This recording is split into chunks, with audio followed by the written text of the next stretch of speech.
have long life, could completely satisfy all the outer and inner hindrances, grant such inspiration.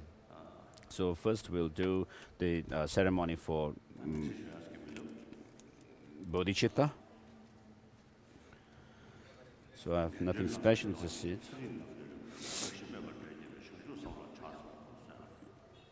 And so averting birth into lower realms and leading one to higher realms.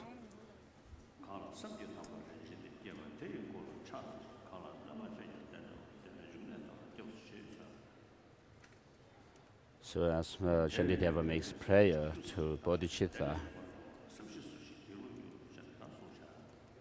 and says that which intelligent one would feel despair to ride the horse of bodhicitta, which leads one from bliss to bliss.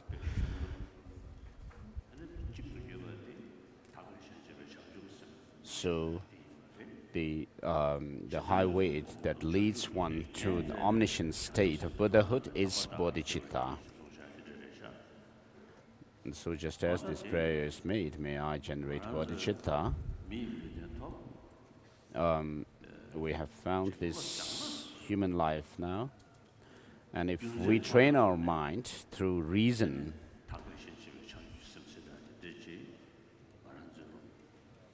and this bodhicitta, which holds others more dearer than oneself, if we could train in this and transform our mind gradually, then this bodhicitta, by which someone gains the name bodhisattva, so this bodhicitta can be attained by us through training. And so Buddha and all the great masters of the past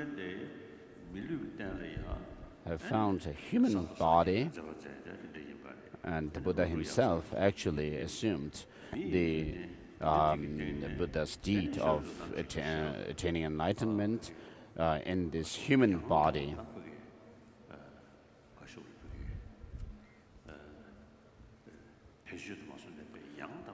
And so he used this the human body that he found in the correct way, and the followers of the Buddha also did the same. So regarding us, unless we do train ourselves, apply ourselves to the path, we have also found the same body as the Buddha Shakyamuni himself and the master as Nagarjuna, Sangha and so forth, the same body. So, and then we have met with the Dharma, and it's it's very difficult to find this human body, and again. So having found this kind of human life, precious human life, and meeting with the right practitioners, and meeting with the right Dharma, so we have all the right facilities. So therefore, there is nothing greater that we could actually cultivate than bodhicitta in such when we have all these facilities and conditions. So we have gone through the benefits and how to train in bodhicitta in Lamrim Chemu and the middle and Lamrim. And so just have a clear idea of bodhicitta, its benefits, and how to train in them in your mind. And here, if you could generate bodhicitta, in front of a guru, then you have a witness for going through this. You'll be able to say, oh, at such and such time, I actually took this bodhicitta and made the pledge to keep it. And you'll also feel encouraged to practice and cultivate bodhicitta and do the practices likewise. So as far as I'm concerned, I have took bodhicitta, generated bodhicitta from Tibet Rinpoche in Tibet, based on the Lamrim by the fifth Dalai Lama, and also the path of bliss. And so, of course, as a child, and I have taken generated bodhicitta, and I also took participated in the ceremony with Tujang Rinpoche and Ling Rinpoche.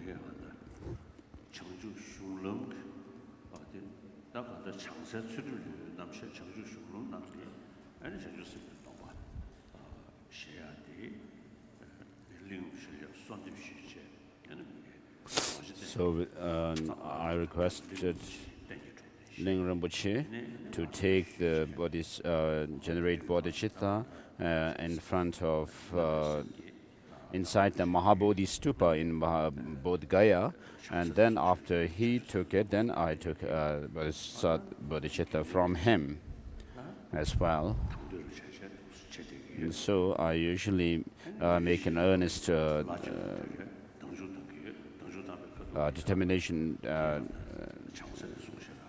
in generating bodhicitta on a daily basis.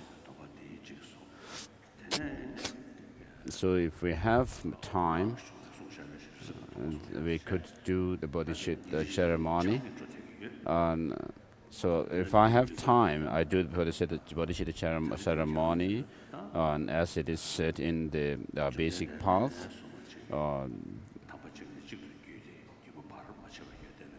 Of bodhisattvas, and also take the tantric vows. So today we'll do the ceremony for aspiring bodhicitta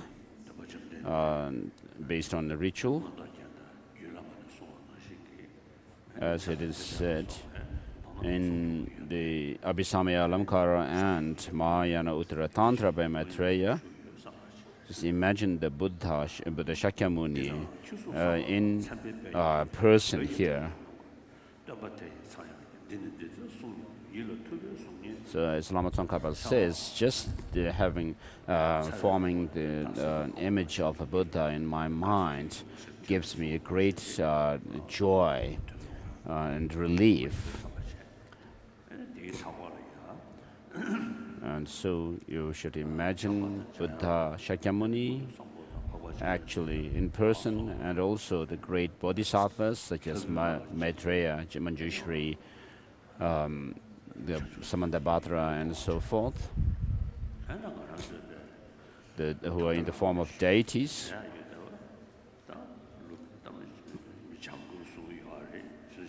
So of course, there are these great texts written by Maitreya and Nagarjuna, then Aryadeva, his spiritual son, Buddha Palita, and Bhavaviveka, Chandrakirti,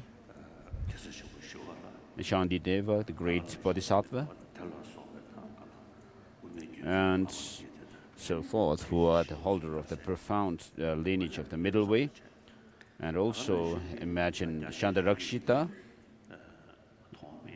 And then we have the extensive path lineage, beginning with Asanga, Vasubandhu, and then also Vipmuktisena Gomin, and so forth. And also Dignaga, the master Dignaga, Dharmakirti. In other words, the great masters of the great Nalanda, the great institution which actually upheld the Buddha Dharma for centuries. And then during the later dissemination of Buddhism in Tibet, when Buddhism was revived inside Tibet, and the Indian masters like Master Adisha, who came to Tibet, and similarly we have during the masters such as Guru Padma Sambhava during the earlier dissemination of Buddhism in Tibet, and then the great masters of the Nyingma tradition, And Indian masters also, the great Mahasiddhas like Saraha, Drambipa, Delopa, Naropa, and their lineage holders. And so we also imagine the Nyingma masters and Kadam masters.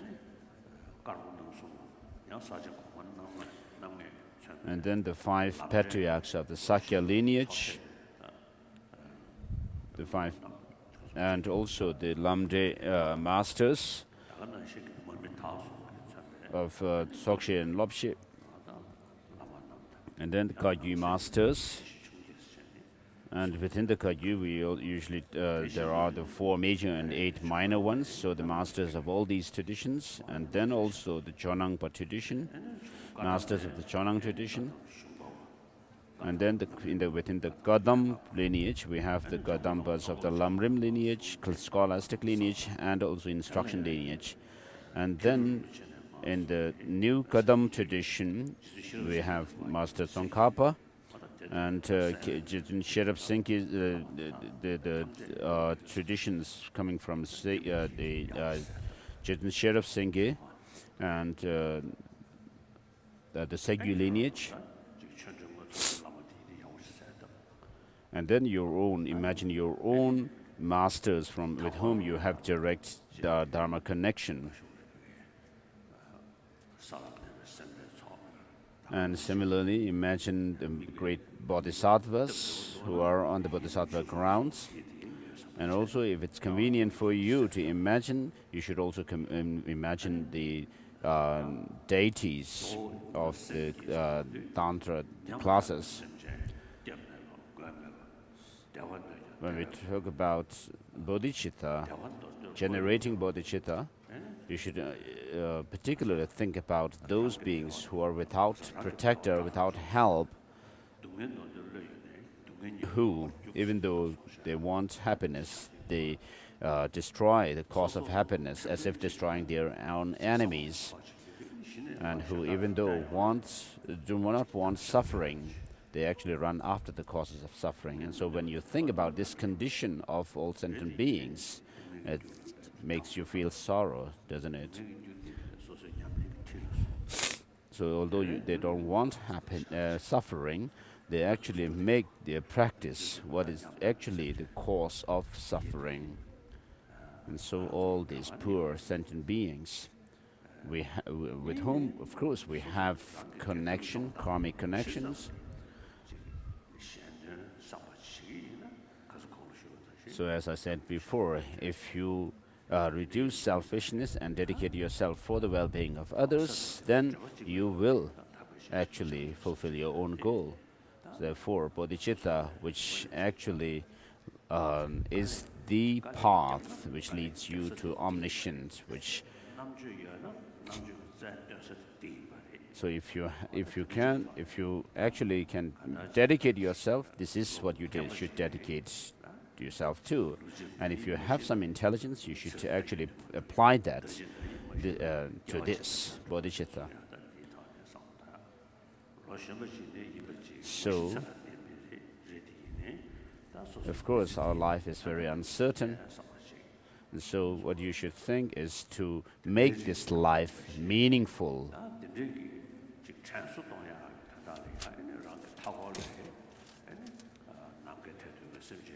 So just to actually remind yourself of all this, you should imagine all the sentient beings around you, and imagine them, the 6 types of sentient beings, actually undergoing their own respective sufferings of hell, realm, and so forth, although you may imagine them as human, in the form of humans.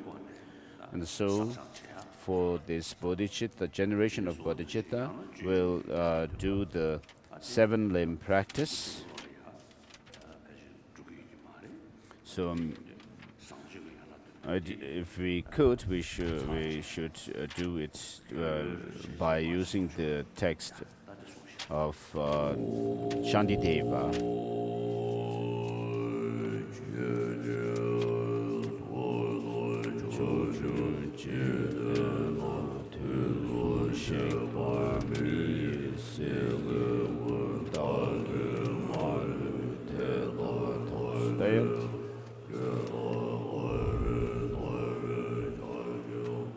Sambo Juve Lam Top Tagi Gawan Tam Je Yi Won Sum Do Shin Ge Du Ye Le Rab Du Jawa Kun La Rab Do Cha Tse Lo Tep Tangbu Di We Lam Rim Tep Tangbu Di We Injina Spa Shayin Ba Sha Dina Yo Na Mindu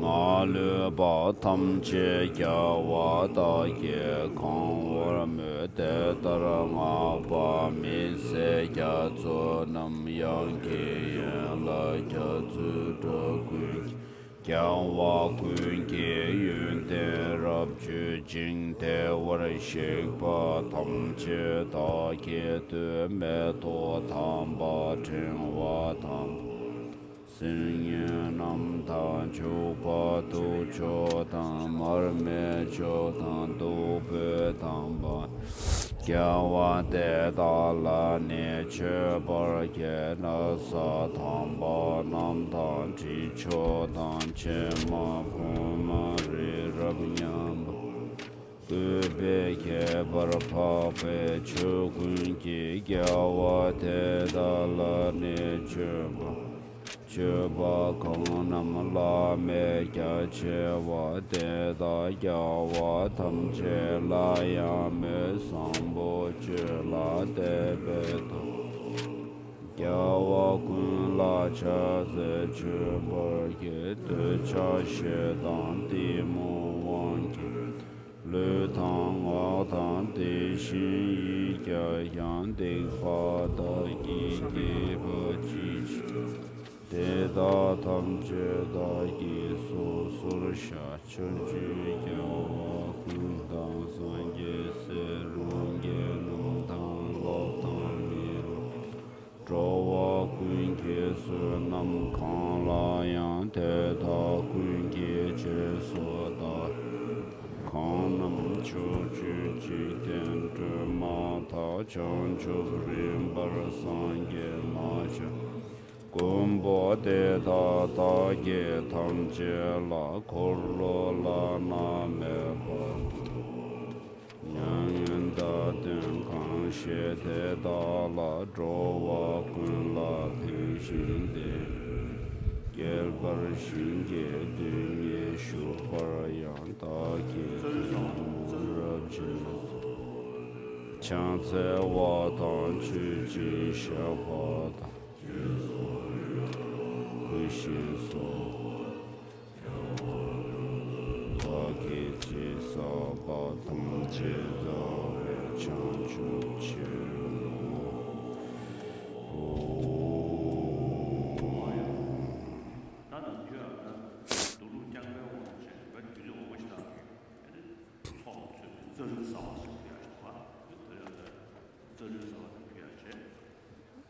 So as an offering, making offering, prayer for making offerings, we'll do the part, the prayer which is done exclusively in the context of Sutrayana.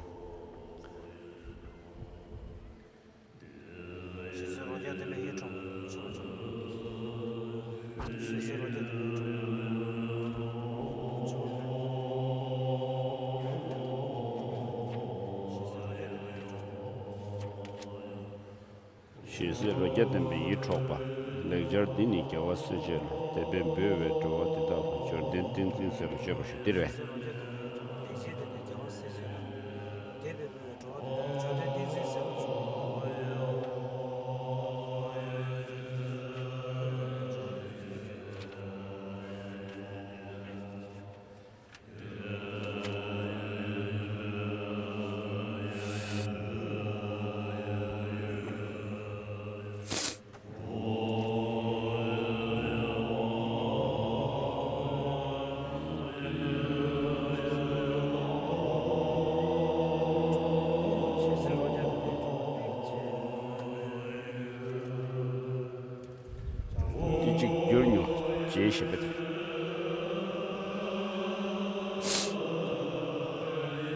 So the verse, literally, if I translate, says this edible is offering a thog which has 100 tastes and is attractive.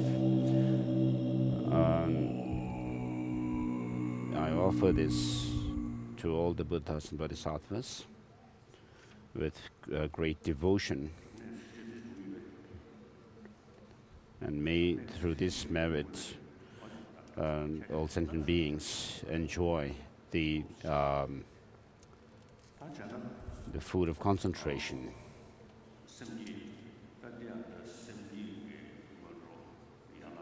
So this is part of the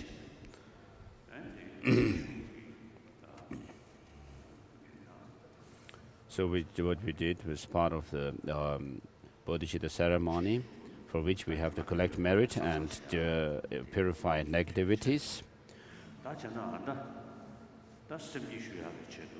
So now, fourth bodhicittas, a generation of bodhicittas, let's say a mandala offering, one verse mandala offering.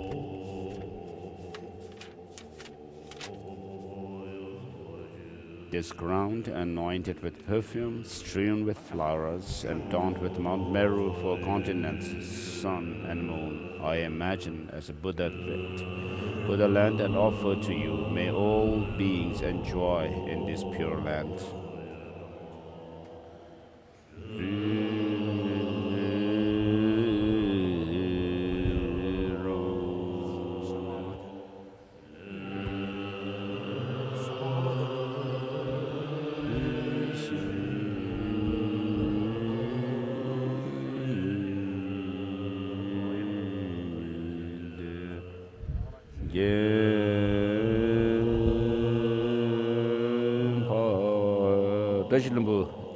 Dajilumbu Kembu Mare.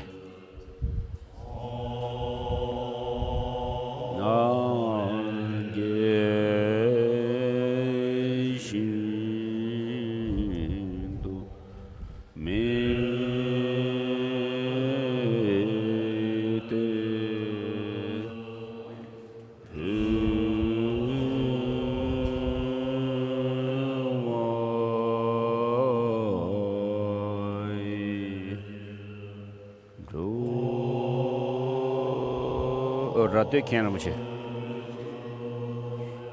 Radio Kembo, Abbott, Nikki.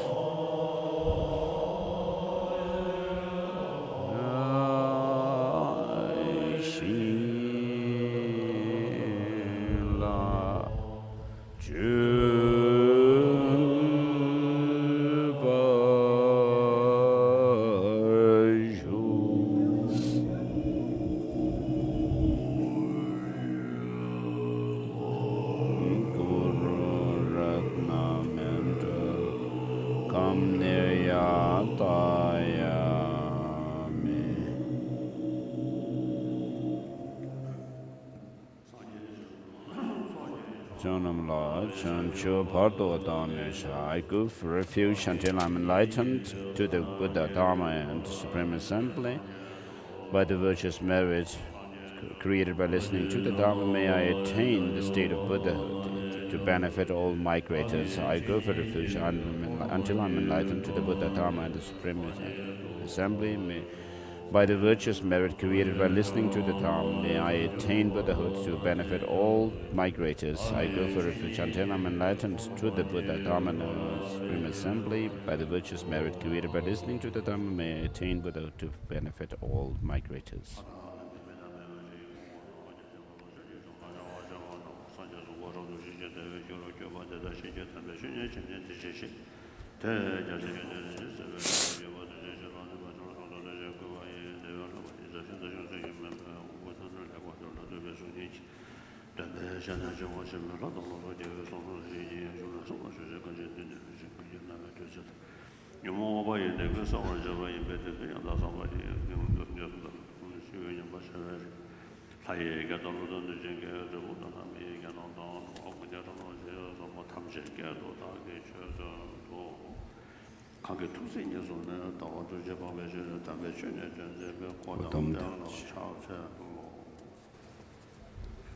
I pay homage to the Gautama, who out of his compassion taught the holy Dhamma to realize of all wrong views. So, regarding, I have already explained about the benefits of bodhicitta. So mainly what we should do is to train our mind in bodhicitta in stages. So whatever spiritual realization you develop, first of all, you have to know it and then understand its meaning and then give thought to it. Firstly, you may have some kind of a superficial understanding, but then you will develop, by reflecting on it, you will develop understanding drawn through reflection. You gain certitude in it. When that happens, then you reach a stage where you feel that you could actually develop that experience within yourself. And then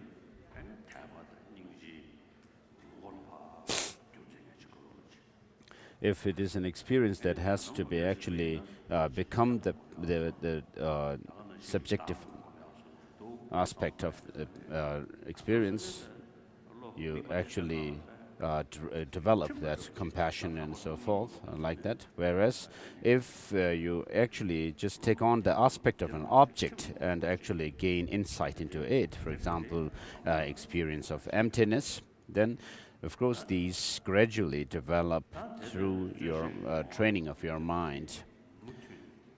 And after having developed the experience, which depends on some effort, then when you further push yourself by accumulating merit and purifying negativities, and then think about those practices, and then the experience will rather come to you rather effortlessly.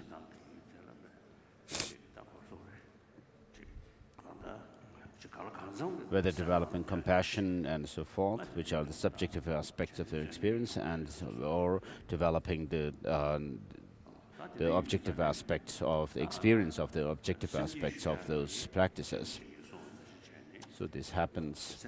So with regard to generating bodhicitta, Rinpoche says, you should first understand, know the benefits, the great qualities of it, and then put effort. So after having put some effort and you are almost able to beset your mind on it, then you should, when you begin to have the experience of bodhicitta, then Rinpoche says you have to take make a pledge to keep this aspiring bodhicitta. So unless you have bad knees, the rest of you, please kneel on your right knee or crouch.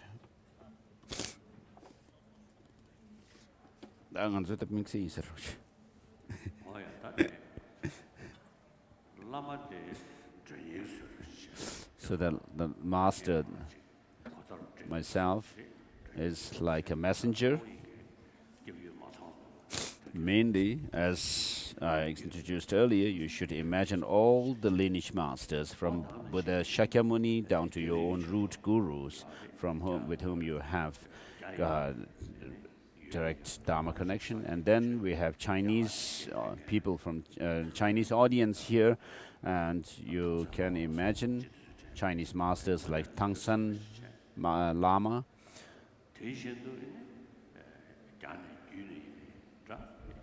And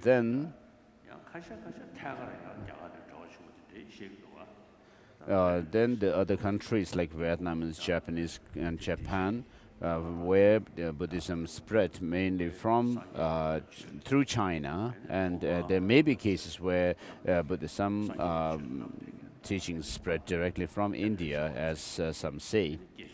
And so imagine all the great masters of your own countries of the Dharma. Please repeat this. Master, please think of me. Just as all the Buddhas, Namtang,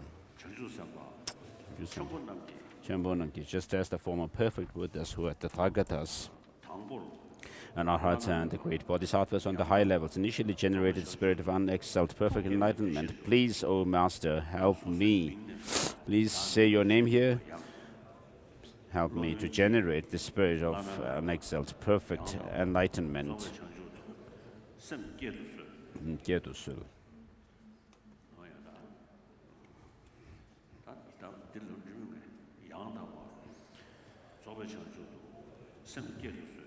Please help me to generate the spirit of unexcelled perfect enlightenment. Help me to generate the spirit of unexcelled perfect enlightenment. So this is done. Next is the actual generation of bodhicitta.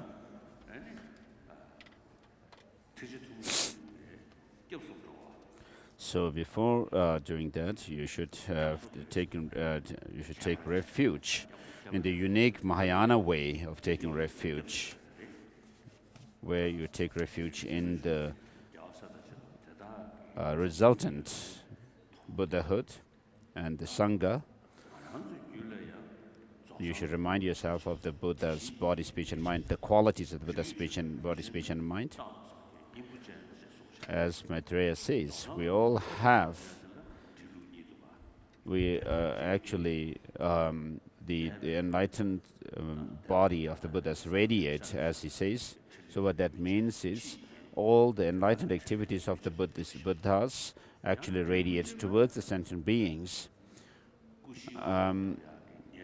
Another interpretation is that we have the potential for attaining the 4 Buddha bodies. The substantial cause is there within ourselves. So this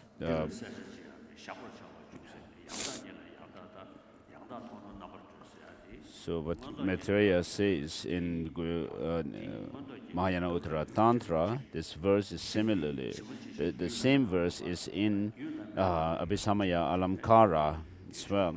So there may be 2 different interpretations of the same verse. What this means is that we have the potential, the seed for enlightenment, to attain the full 4 Buddha bodies. Tathagata, so there is no samsara and nirvana. So what is nirvana is just as the mind becomes the cause for samsara, where we have the environment and the beings living in it. Likewise, when the mind is free of all these defilements that are within our mind stream, then you reach nirvana. So in other words, on the basis of the Buddha nature, in terms of the Buddha nature, there is no difference between the emptiness of the mind of sentient beings and the Buddhas.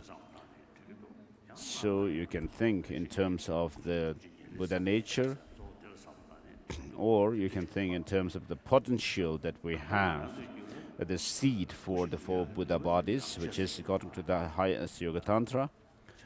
So in other words, we have the potential or the seed for attaining 4 Buddha bodies, and therefore what we are seeking from the Buddhas and Bodhisattvas is that we wish to actually become like you, Buddhas and Bodhisattvas, by overcoming all the defilements that cover the Buddha nature that I have, and so that I may realize the Mahayana path, the true path and true cessation of the Mahayana path, thereby becoming a Mahayana Sangha, and through that ultimately to become a Buddha. And therefore, since we all have the Buddha nature, we, unlike others, we have met with the conditions to actualize or to make this potential manifest, to realize the goal that we seek. And therefore, under such condition, you take refuge in the Buddha, Dharma, and Sangha. Oh Master, please listen to me. Say this, I say your name. From now until I reach the heart of enlightenment, go for refuge to the Bhagavan Buddhas, supreme among beings. Oh Master, please listen to me. I say your name. From now until I reach the heart of enlightenment, go for refuge to the best of teachings, the teachings of peace free from attachment. O Master, please listen to me. I say your name here. From now until I reach the heart of enlightenment, go for refuge to the best of assemblies, the member of the community of noble bodhisattvas who are irreversible.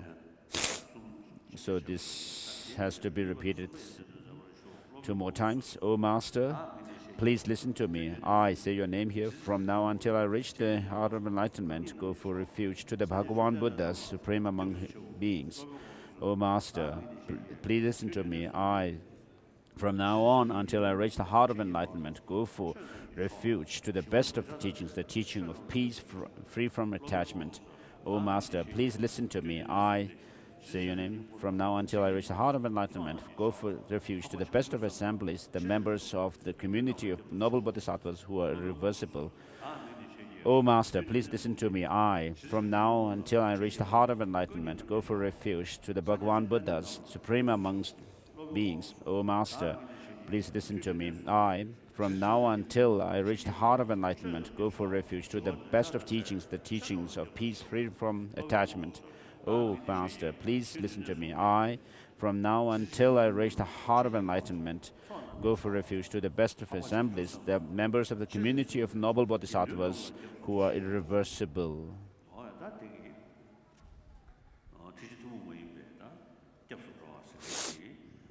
So this is the unique way of taking refuge, according to the Mahayana tradition, the unique Mahayana way of taking refuge.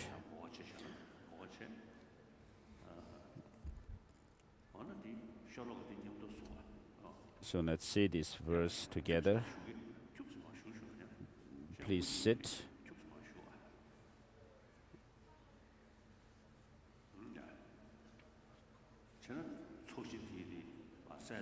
So imagine all the merit fields. Let's say this prayer through the prostration, making offering, confession, and rejoicing. Requesting not to pass away, and the will of the Dharma. May the merit gained through this add for me to attain the perfect enlightenment. So whatever merit I have gained through making prostrations, making offerings, confession, rejoicing, and requesting the Buddhas not to pass away, turn the wheel of the Dharma, dedicated for my enlightenment, perfect enlightenment.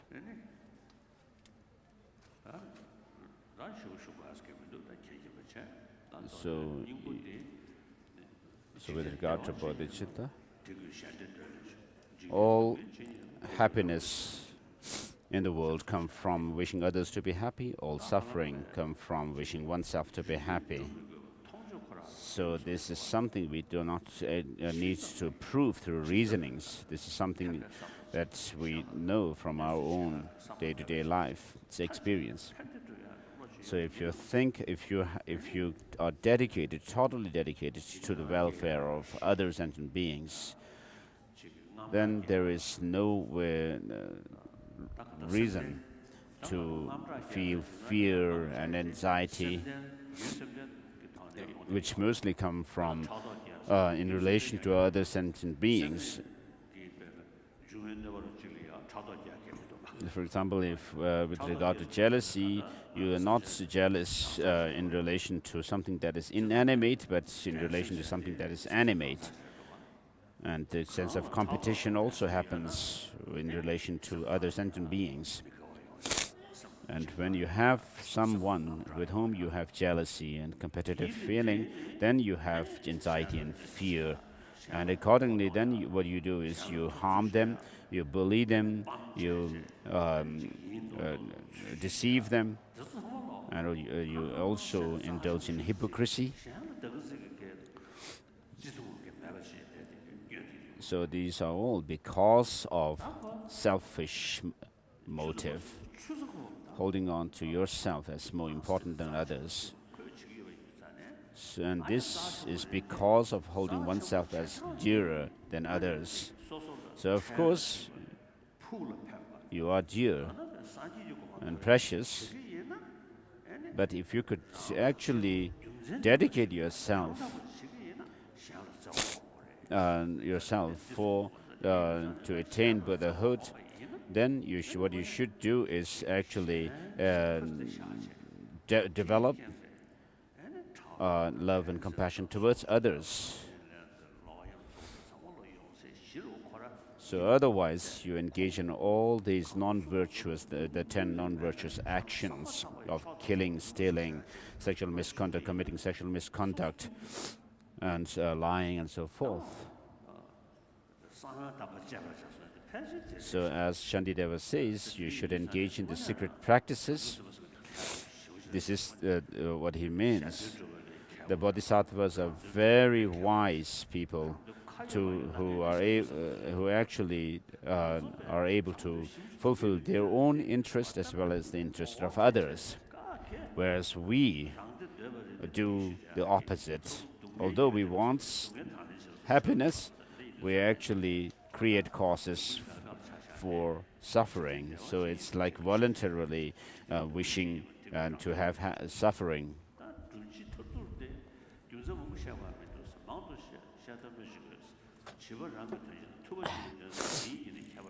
So Bodhisattva Shantideva says what needs is there to say more.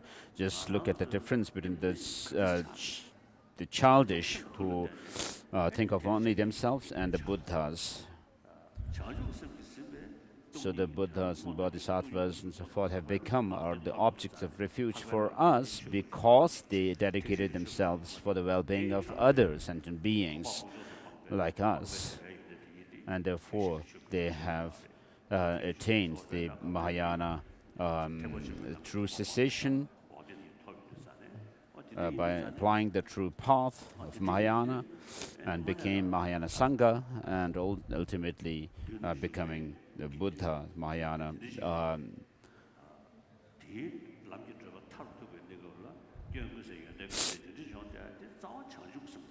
So it is the bodhicitta which is the root of all these attainments, ultimate attainment of Buddhahood.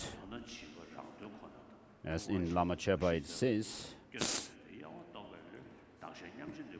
may I be able to equalize and exchange myself and others by understanding the childish manner of selfishness, engaging in selfish conduct, and the Buddhas who have dedicated themselves for the well-being of others. So imagine that you are going to take part in this bodhicitta ceremony in front of all the Buddhas and Bodhisattvas that you have imagined in the space before you, and you have imagined that you are here taking it from the Lama who is serving as the messenger of the Buddhas and Bodhisattvas, and all of them are witness to your generating bodhicitta through this ceremony. So please kneel on your right knee.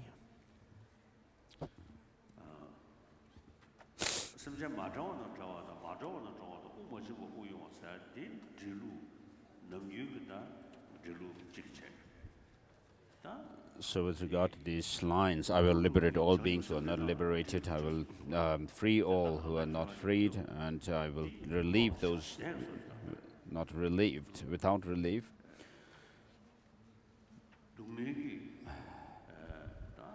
So an easier interpretation of this is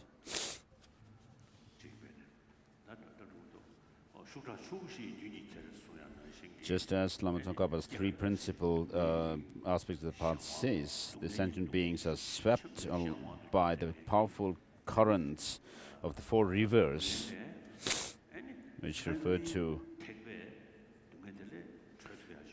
the suffering of suffering, from which the vehicles of humans and deities lead you out of this kind of suffering.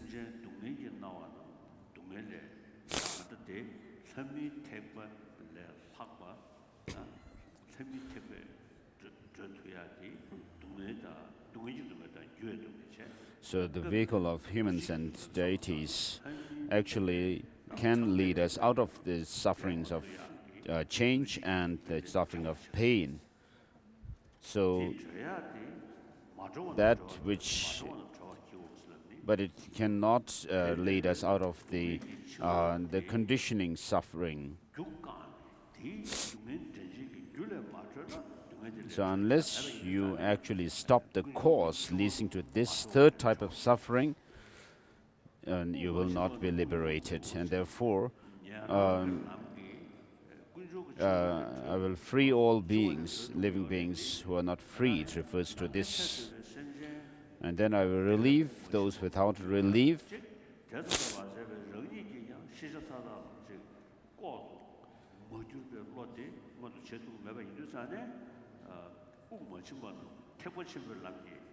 So those who are not relieved through the I will relieve those who are not relieved through the Mahayana path.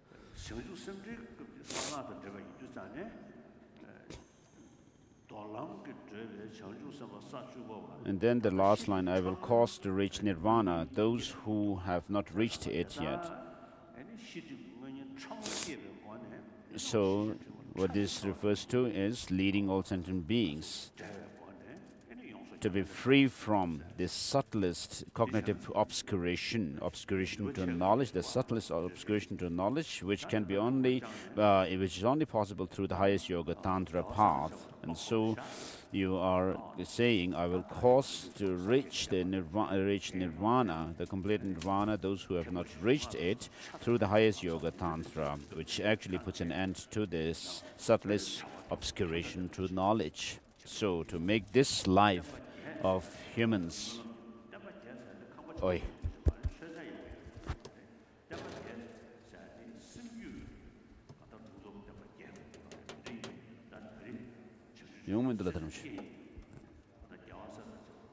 I'm sorry I can't hear, His Holiness.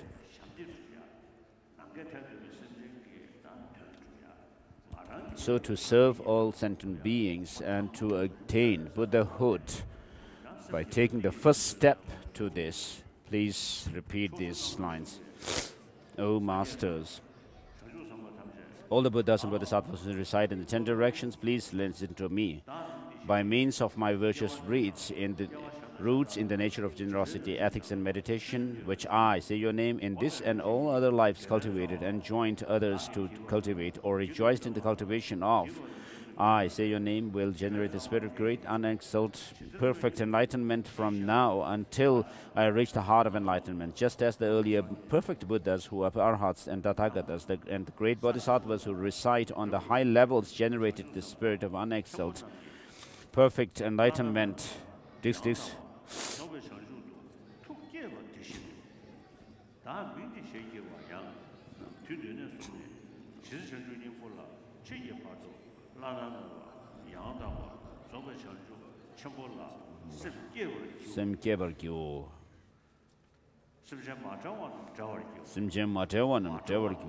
I will liberate all living beings who are not liberated. I will free all who are not freed. I will relieve those without relief. I will cause to reach the complete nirvana those who have not reached it. Please repeat it for a second time.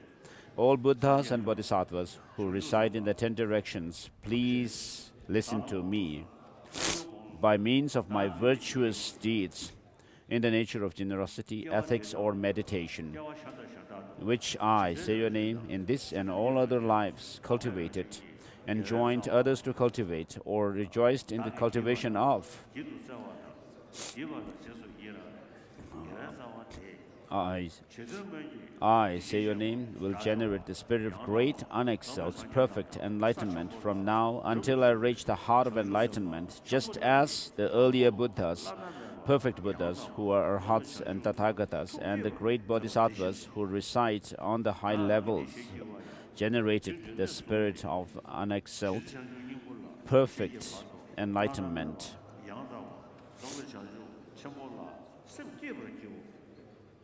I will liberate all living beings who are not liberated. I will free all living beings who are not freed. I will relieve those without relief. I will cause to reach nirvana those who have not reached it.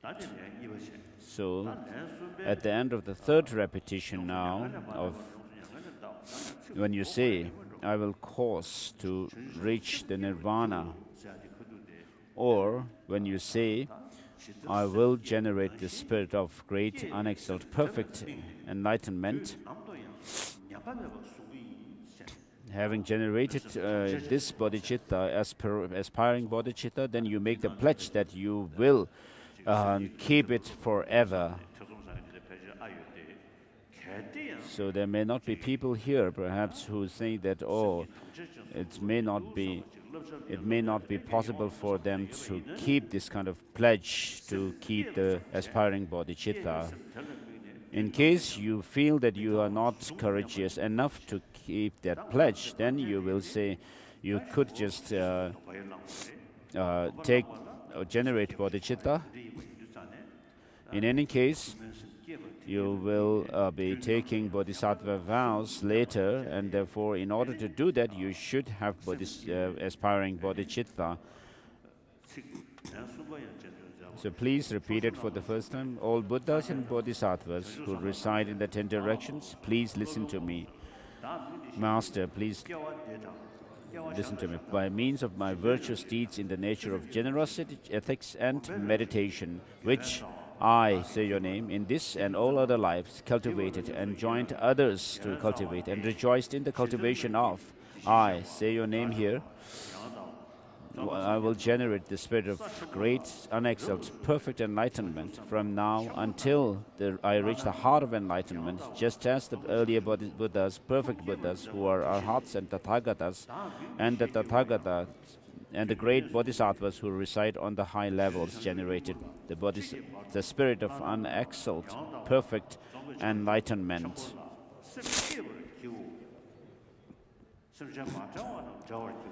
I will liberate all living beings who are not liberated. I will free all living beings who are not freed. I will relieve those without relief. I will cause to reach the complete liberation those who have not reached it yet.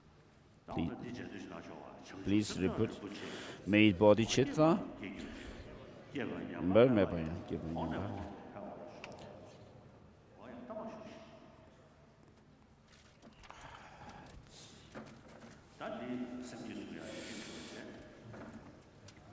So with this we have finished with the generation of bodhicitta. As Shantideva's Bodhisattva Charyavatara says, today my life has borne fruit, I have attained an unexcelled human existence. Today I am born into the Buddha's family, and now I have become a Buddha's child.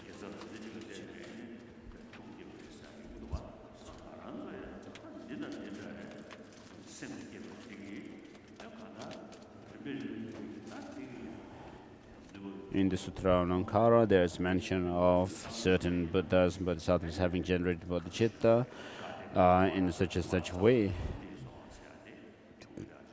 So for us also, by taking part in this ceremony and generating bodhicitta, we are actually setting ourselves onto the path leading from the path of accumulation up to the path of normal learning, as indicated by the Heart Sutra mantra. tatyata gate gate para samgata bodhisattva. So having generated this bodhicitta, you should actually try to preserve it. And if you are about to get angry, you should think that, oh, I have generated bodhicitta, and therefore I should not get angry at others. Remind yourself of this ceremony. And if you are about to deceive somebody, you should not do so by reminding yourself of this. So unless you make some difference in your action, merely by generating it will not help that much. And so on a daily basis, say the verse of taking refuge in bodhicitta, the usual verse. I go for refuge in the bodhicitta until I'm enlightened to the Buddha, Dharma, and Sangha.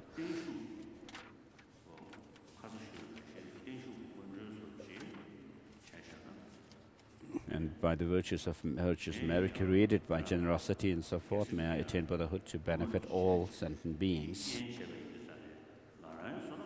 So, having given you this bodhisattva, the generation of bodhicitta, I have gained some merit, and this will, of course, become a cause for my long life as well. And you have also gained much merit through by generating bodhicitta, and therefore, as it is said, that those with merit are able to fulfill their goals. And therefore, if you make your prayer for my long life, it will be good.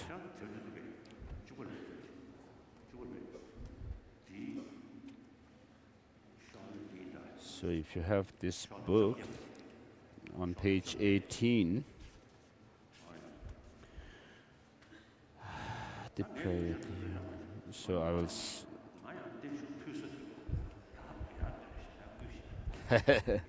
So someone was saying maybe I should lead the prayer, but then he says, no, you are actually making this so long life offering to me, therefore you should start saying this prayer. So this is a prayer to the Buddha, which His Holiness wrote in 2005, when all the Tibetans made offering to adding towards an offering. Tibetan public and the government made an offering to the Buddha statue in Bodh Gaya, offering of the crown protrusion made of gold and pure gold, and then robes, monastic robes to the Buddha statue. So this there is a homage to the Buddha, which says that you have completed all the great qualities of wisdom and compassion, and you were praised like a white lotus. And you have shown the path of dependent origination. You have given the teaching of dependent origination, which actually quells the suffering and the origin of suffering of all sentient beings. And therefore, to you, the guide or the leader of the Shakyas, the guide of all sentient beings, who is like this lion of Shakyas, I pay homage with my touching you with my crown. And then it says you have prophesied that your teaching will spread from north to north, which is north from India, it's Tibet, and just as you have prophesied, the teaching of your teaching has spread all over Tibet, and now it has become an ornament for the whole world, and we are fortunate for that. Despite this, now due to our karma, the Dharma has declined, and as well as the environment, the world, And we are in a pathetic situation, and therefore it is time for you to care of us, to take care of us. And therefore we, the Tibetan humans as well as deities, very sincerely make our fervent prayers to you together, and we make offerings of the Tathagata's crown protrusion from a pure gold, and we make offering of the alms bowl to you, and also pure, clean and pure clothes to you.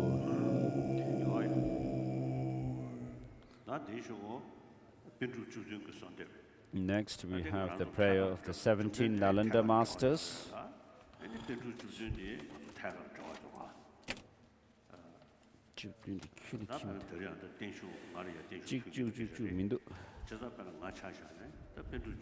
So, with regard to the 17 Nalanda masters, it was written by myself, and I was quite inspired by their writings.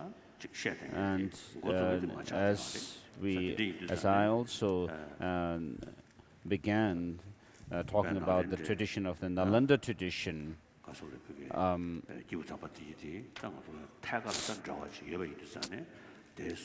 therefore, since we have a direct connection with them, studying their text, we'll say this prayer.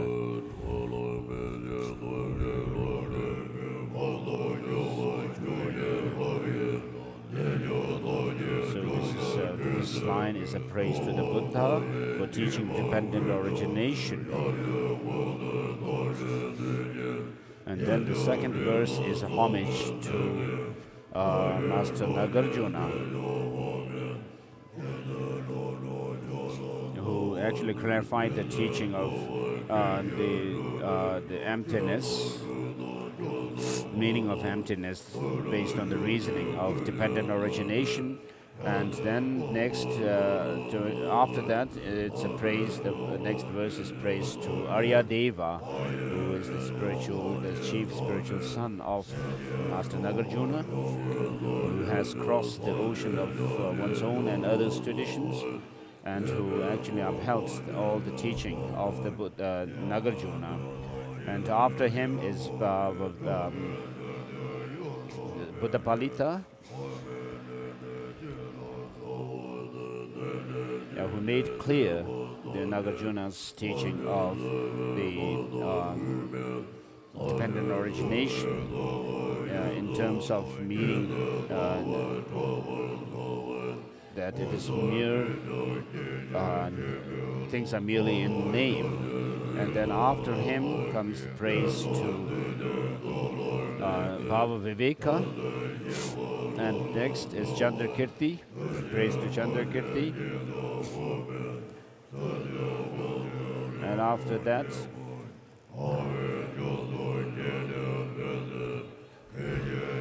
Shandideva. And after Shandideva, it's a prayer to Chandarakshita. And after Chandarakshita comes a praise to Kamalashila.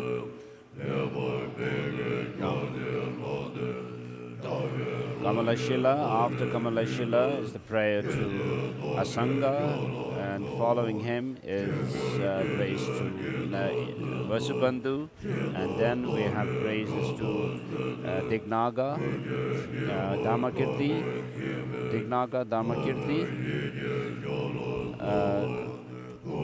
Vimukti Sena, Haribhadra, Shakya Prabha, Guna Prabha and Shakya Prabha, and then Master Atisha.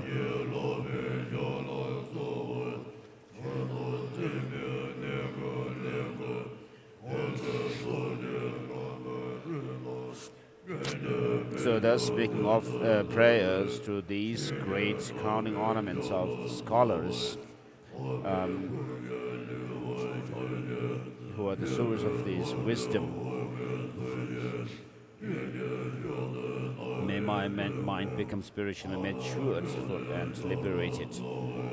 And by understanding the true truths, may I understand the process of how we are led into samsara and out of samsara through the Four Noble Truths, the Four Truths of suffering, origin, and cessation, and path.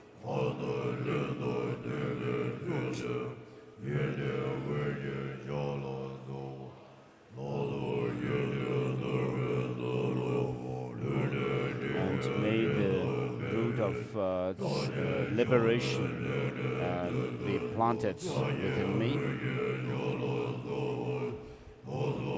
And renunciation, and then says, by generating renunciation, which is the freedom from suffering and its origin, and by generating great compassion, and the genuine bodhicitta,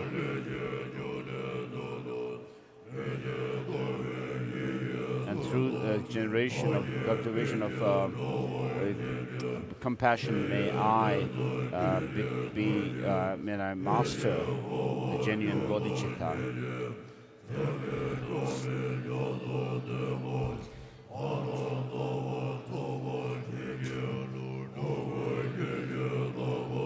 So by studying, reflecting on the meaning, and by meditating on the teachings of these great charioteers, the great masters, may I gain certitude in the perfection vehicle as well as Tantrayana, and easily.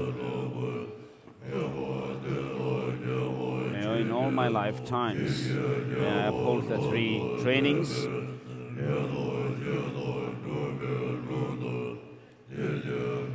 and may I receive teachings on the Dharma, and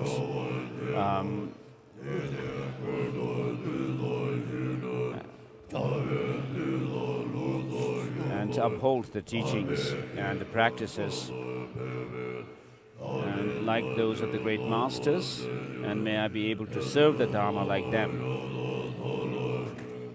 May in all the monastic institutions the practices of study, reflection, and practice flourish, and may they beautify this earth. And next,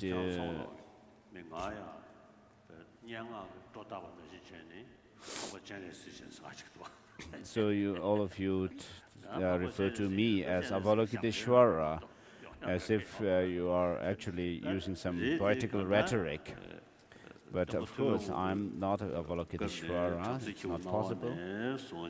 But from the time of the Buddha, since the time of the Buddha, there were great emanations of Avalokiteshvara in India, and particularly in Tibet. Tibet being the special land which to be subdued by Avalokiteshvara. So I was born at a time when Tibet was going through a very critical time. And so Avalokiteshvara's emanations, such as the great kings of Tibet, have been there. So I, of course, have this special connection with Avalokiteshvara.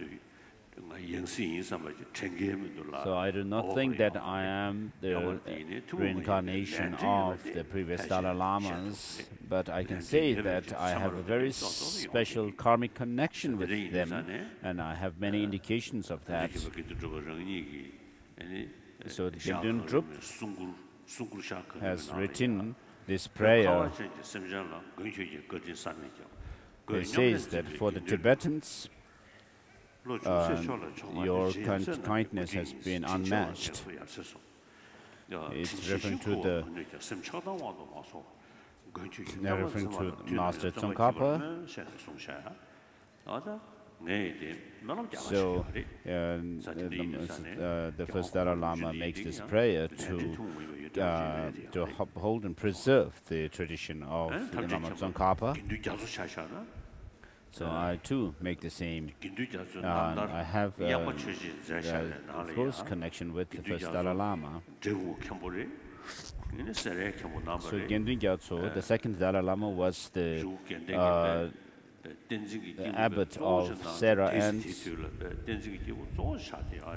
Drepung and Ganden. Sera and Drepung.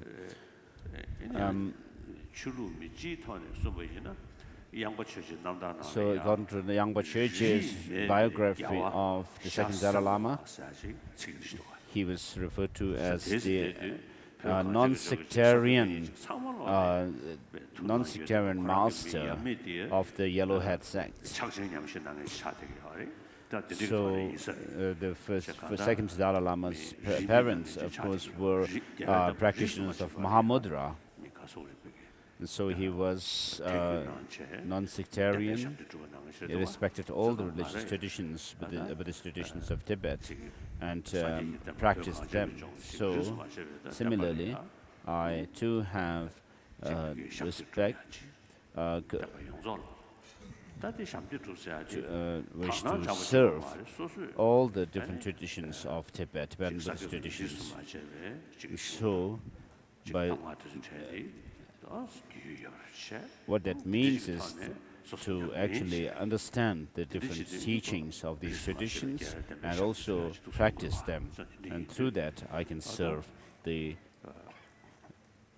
the Buddhist traditions of Tibet. And then the fifth Dalai Lama is well known to be non-sectarian, practicing all the different traditions, and has a special connection with the Nyingma tradition. So this, we'll say this prayer.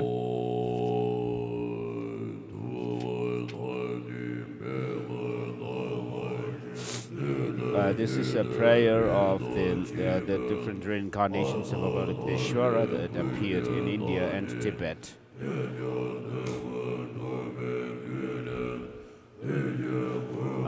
Incarnations, the previous incarnations of the fourth Dalai Lama.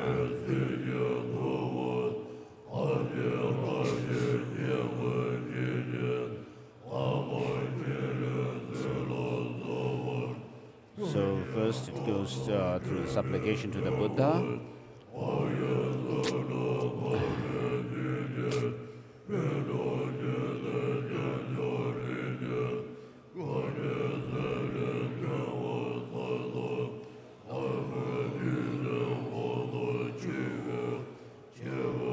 So it mentions the 36 reincarnations of Avalokiteshvara that appeared in India, and then the reincarnations of Avalokiteshvara who appeared in Tibet, such as those of the Dharma kings, the 10 king Dharma kings, and then 17 great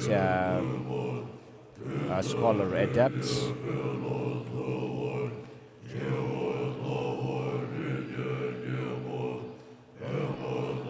And the lines of Dalai Lama, the line of the Dalai Lamas.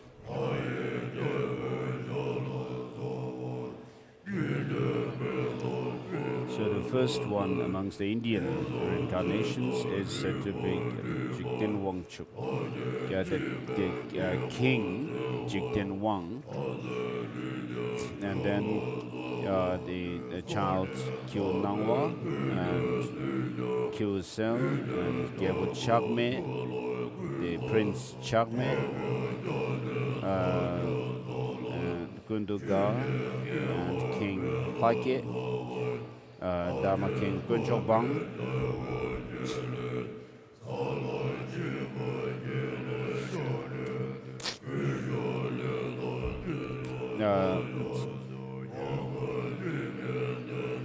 then the Bodhisattva Tebaten and Belzang,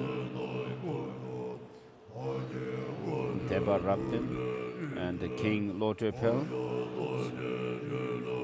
Tongchu Godzin, and Upasaka Tsumpa, and then the holder of Vinaya, Rinchen Pel,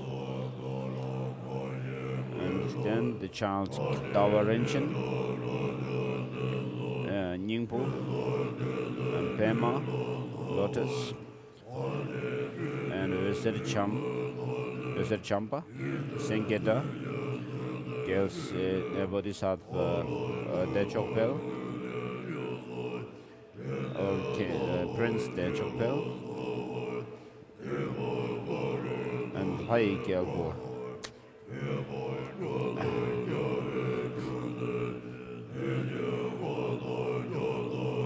Then there are the Gendun Pel and Porang Raza, Kesarchen Ribong Tuba, and Gyalpo Ziupa, the shepherd,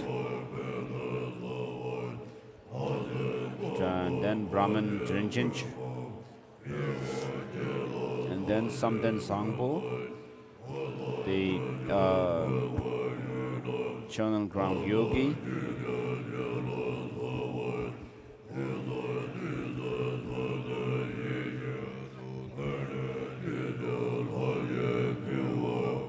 and Lingchen Gebo, Solong Gundugyu, and then King Gyabjin, and the Lord or the leader Tuklakzin, Chugil, the Dharma King Gewapel,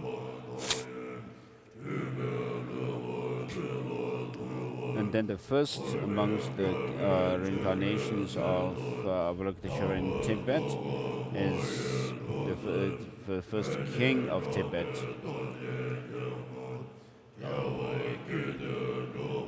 Nyati Temple.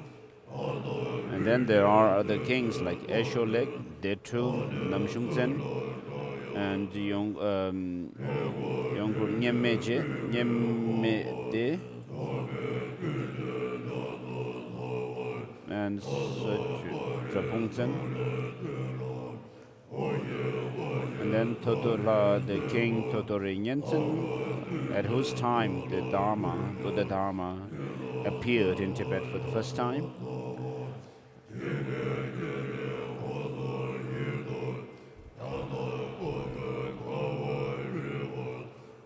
And then Songtsen Gampo, during whose time the famous Jo statue in Lhasa, in Jokang, was invited to Tibet. And also Jo Shakyamuni was also invited at that time, and he started the Tibetan law and script.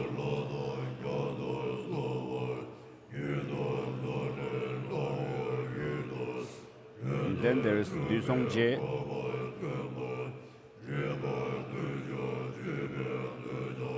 and then Tisong Detsen,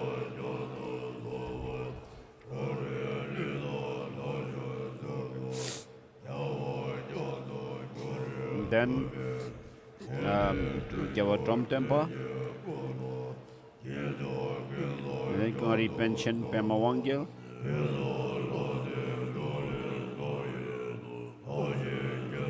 and then the scholar of Nepal, Bedur,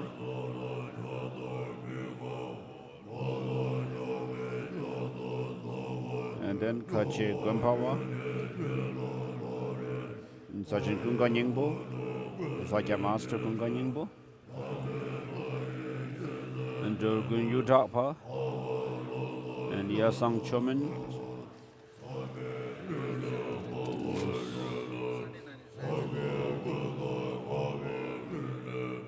Sumden Yishisung, the Haji Gewabum, and then the Sakya lineage holder, Zimba Dakchin Lodre Gelsen, Rinchin Kendra, and then the founder of Depung Monastery, Jamyang Cheje, and then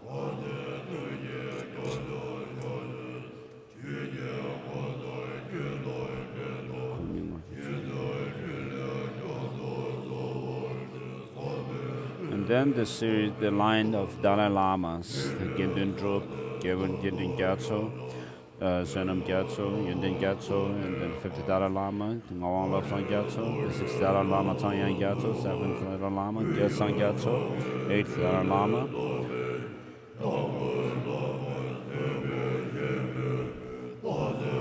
9th, 10th, 11th, 12th, 13th, and then the 14th Dalai Lama.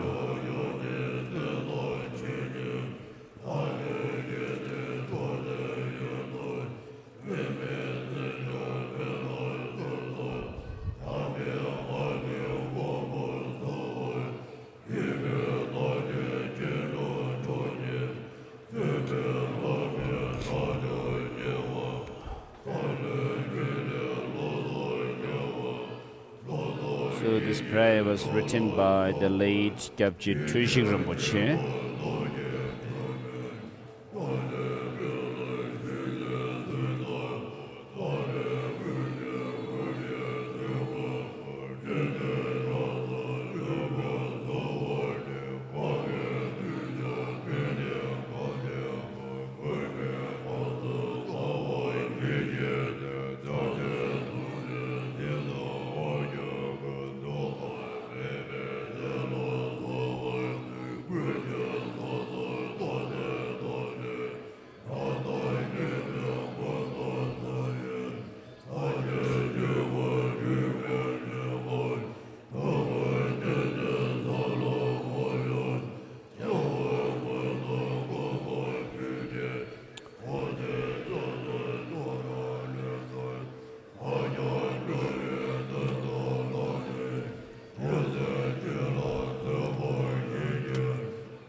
So next we will say the mandala offering. So we'll say a few stanzas as a request prayer.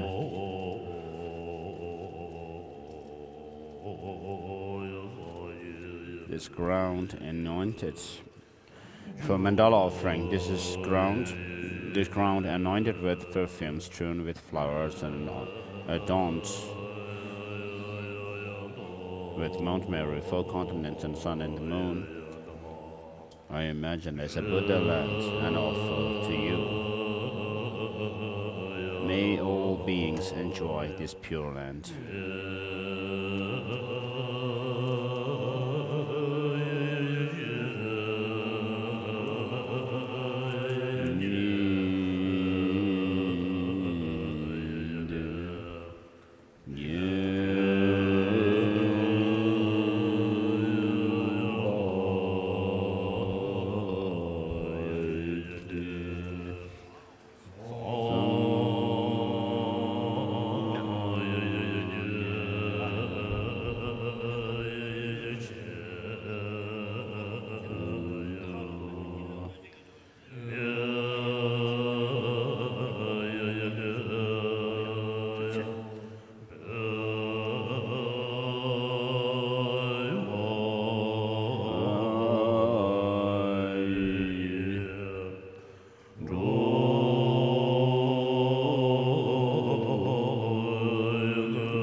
lion throne upon the moon.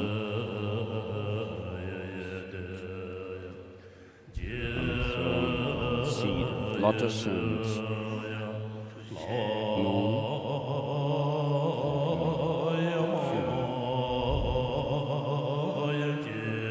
May you, Venerable Master,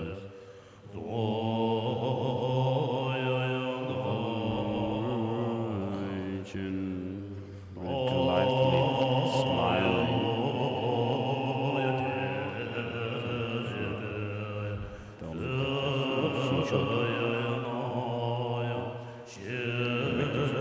may you live for 100 eons.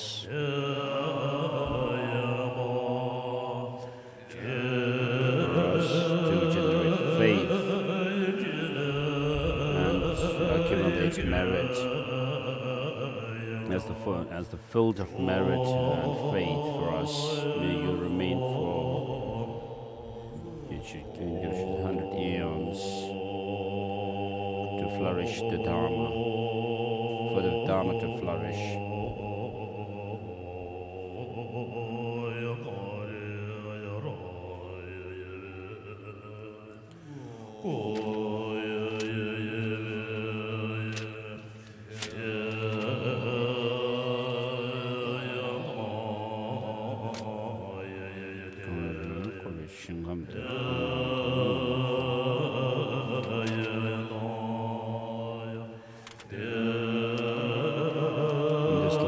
Encircled by snow mountains, may you, the source of all benefits and happiness,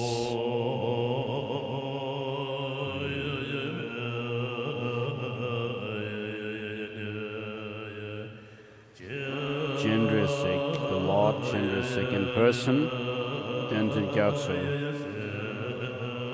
may you live until the end of samsara.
다 거의 나.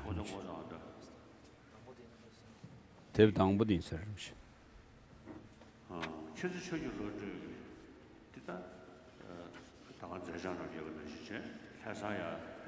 So when Jamyang Khyentse Chogyal Lodro came to Tibet, to Lhasa from Kham, I didn't know this before initially, but there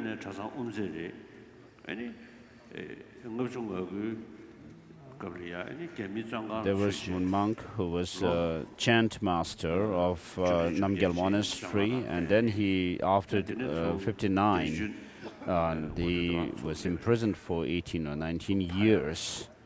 And after that, he came to India. He escaped, or he came to from Tibet. Oh yeah.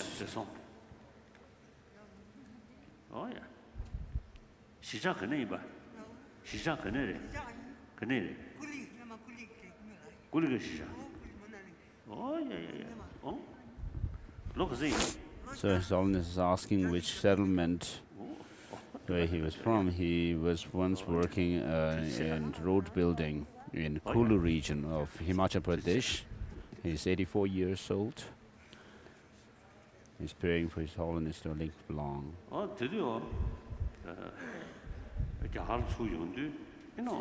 And so when this monk, the chant master, when he came from Tibet, he brought this prayer by Jamyang Khyentse Chogyal Lodge. He told me that when he was in prison, in Chinese Gulag, he actually wrote this prayer in his hands, and others, prison inmates also were doing this, and they were saying this prayer. And so many of those people who actually suffered under the Chinese, who suffered greatly with the Chinese occupation, made this fervent prayer. So this prayer is very good in terms of its meaning. The prayer for the 14th incarnation of the victorious, supreme, great, omniscient. It's called the sweet melody of immortal nectar. Om Swasti, embodiment of the great loving wisdom of all the victorious ones, gathered into one, white like a snow mountain, emanation body of the exalted supreme Lord of the world. May the Lama of the three Rams, migrators, be victorious. In the three worlds you are matchless and marvelous, exalted like the Udamvara flower, omniscient one. Great crowning jewel of those who follow the doctrine in this world, supreme victorious lotus holder, please remain firmly with us. Although you have been a real Buddha since the beginning, in these times of conflicts your hands tightly hold all migrators. Your resolve and promise are as firm as a Vajra, great Lord of the 10th stage. Please remain firmly with us. You possess all the understanding of the gradual path to enlightenment, inseparably merged with your three secrets. Your good qualities of knowledge and love are inconceivable, second capable one of the northern direction, of the northern land. Please remain firmly with us. You encounter no obstacles in explanation, debate, and composition. Your 8 great treasures of confidence are totally unbound. You show the doctrine with perfect individual awareness. Great one, victorious in all the directions, please remain firmly with us. With a wheel of explanation, practice, and activity, you spread the precious doctrine of the victorious Losantapa in 100 directions, confounding the evil opponents, the Mara's elephants. Fearless line of speech, please remain firmly with us. Gradually following the path of secret mantra, the 3 visions of the 3 tantras, with the profound yoga of the 4 empowerments, you dissolve the 4 gates.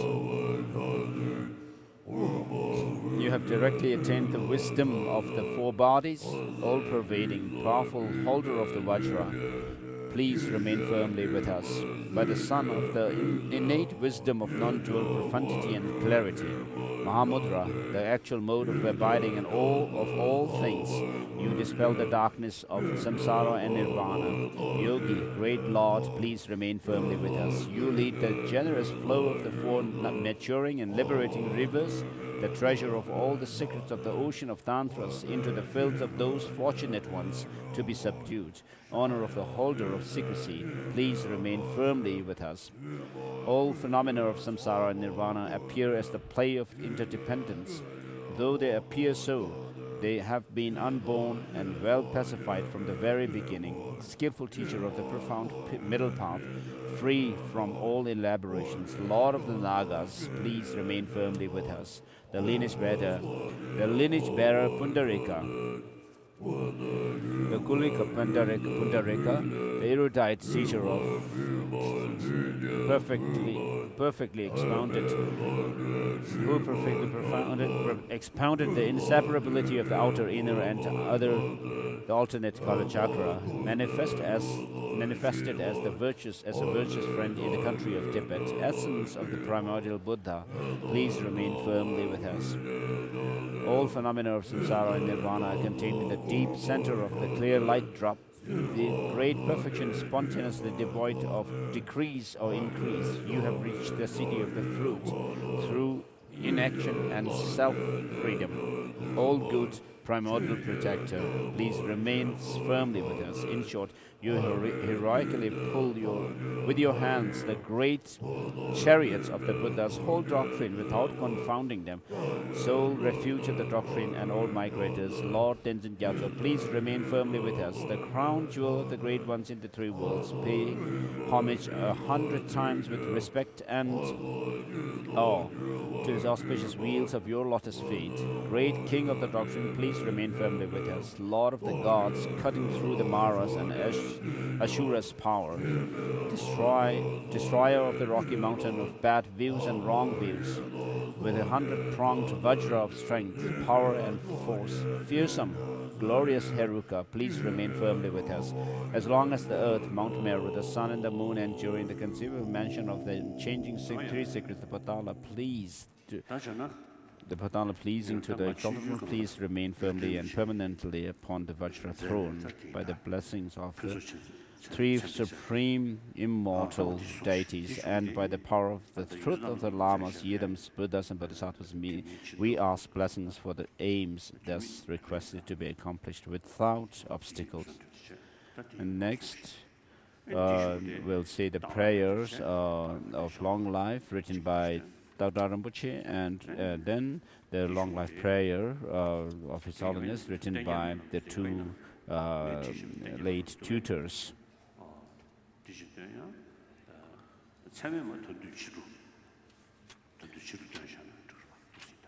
And then we'll say the prayer for the flourishing of the Dharma, written by His Holiness, and then the words of truth at the end of the teaching in the afternoon.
Rab Gora Kove Yobe Sanzin Ge Yon Gora Bode Jonde Chanzendo Shede Juzi Nawa Senze Be Nyati Zendan Tori Nye Shedan Nye Sumso Tube Geb Uba Siga Nyare Chewa So Benro De Du Tume Nambara Dosa Geve Ring Lo Chargi Gelden Shing Sara Bebke Gendun Drup Nesun Tupden Yunden Gyatsu Bar Nage Wang Chu Timbara Shube Loze Sangden Gyawa Gyatsu Tuje Jidu Si Sum Chugun Hu Ke Chuk Ling Shi U Na Ngun Bara Jim Dujara Yong Sam Nyen Chep Tsangya Bon Jazu Dom Ke Wombo Ne Tup Ten Zin La Ta Che Gyatsu Bar Se Tube Du Garachi Ya Chung De Gui Be Mu Ba Yon Se Ne Ke Den Ben Se Bum Cha Chi Chara Do Se Ze Tu Je U Nam Bar Wach Tube Yi Shun Lar Yang Char Di Tsar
So in this prayer, Dalai Lama says his Holiness is the embodiment of Avalokiteshvara Manjushri Vajrapani.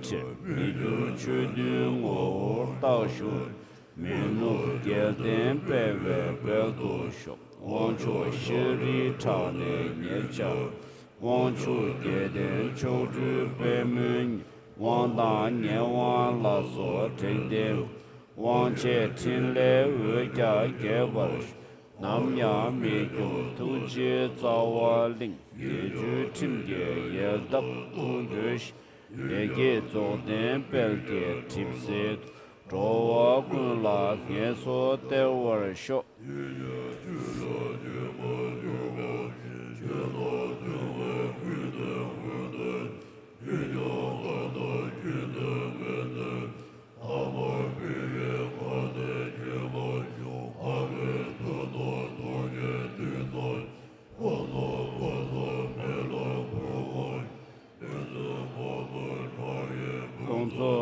Che mora la be zhang nian bar yu chi pun zo gao wa jia cha bel ge che pun zo de xi pe den po zhang che pun zo chep si yer zu jian zhuo xian pun zo cho le nam bar ge gu de ma bo ye zi ge gao wa ya mi xie do jie kang su da den chi ye zhen che sun na bu be si zi zhen yu chi yum ge ge nye zi mi re chen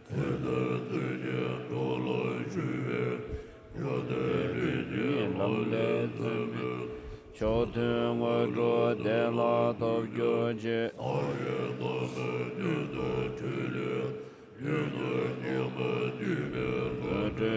Chushin Jove Kaye Chin San Tsang Minyama Yade Pela Ting Rimedia De Chidan Kebarado Losan Gyawa Nibe Rinlo Zo Shito Charge Ninshin Yombe Namya Nyamshin Dewar Majoche Gebo Loye Wombo Nam Tezu Sunje Denge Nyeze Dungwe Namshe Norbo Toba Ye Tubden Chulon Bebe Tuden Shok Pamil Duge Chube Gendu Zuden Jinzan Dezan Gomsum Dan Chetze Zomso Chedin Gewa Chedin Zinla Goba Meba Shok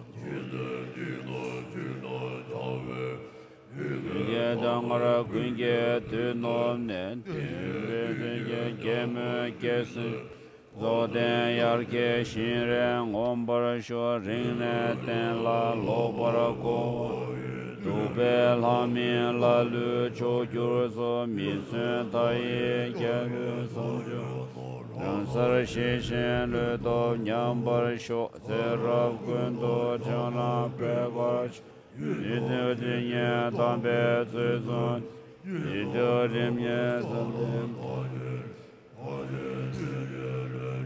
Yoba, Jorin, Tishan, Drobe, Maso,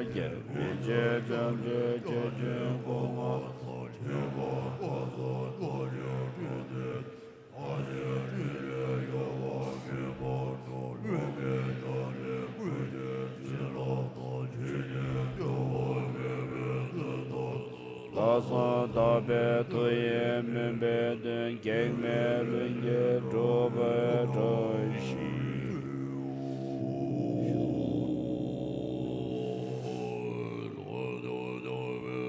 Next is the long life prayer written by Jebjini Rinpoche and Jebjini Rinpoche.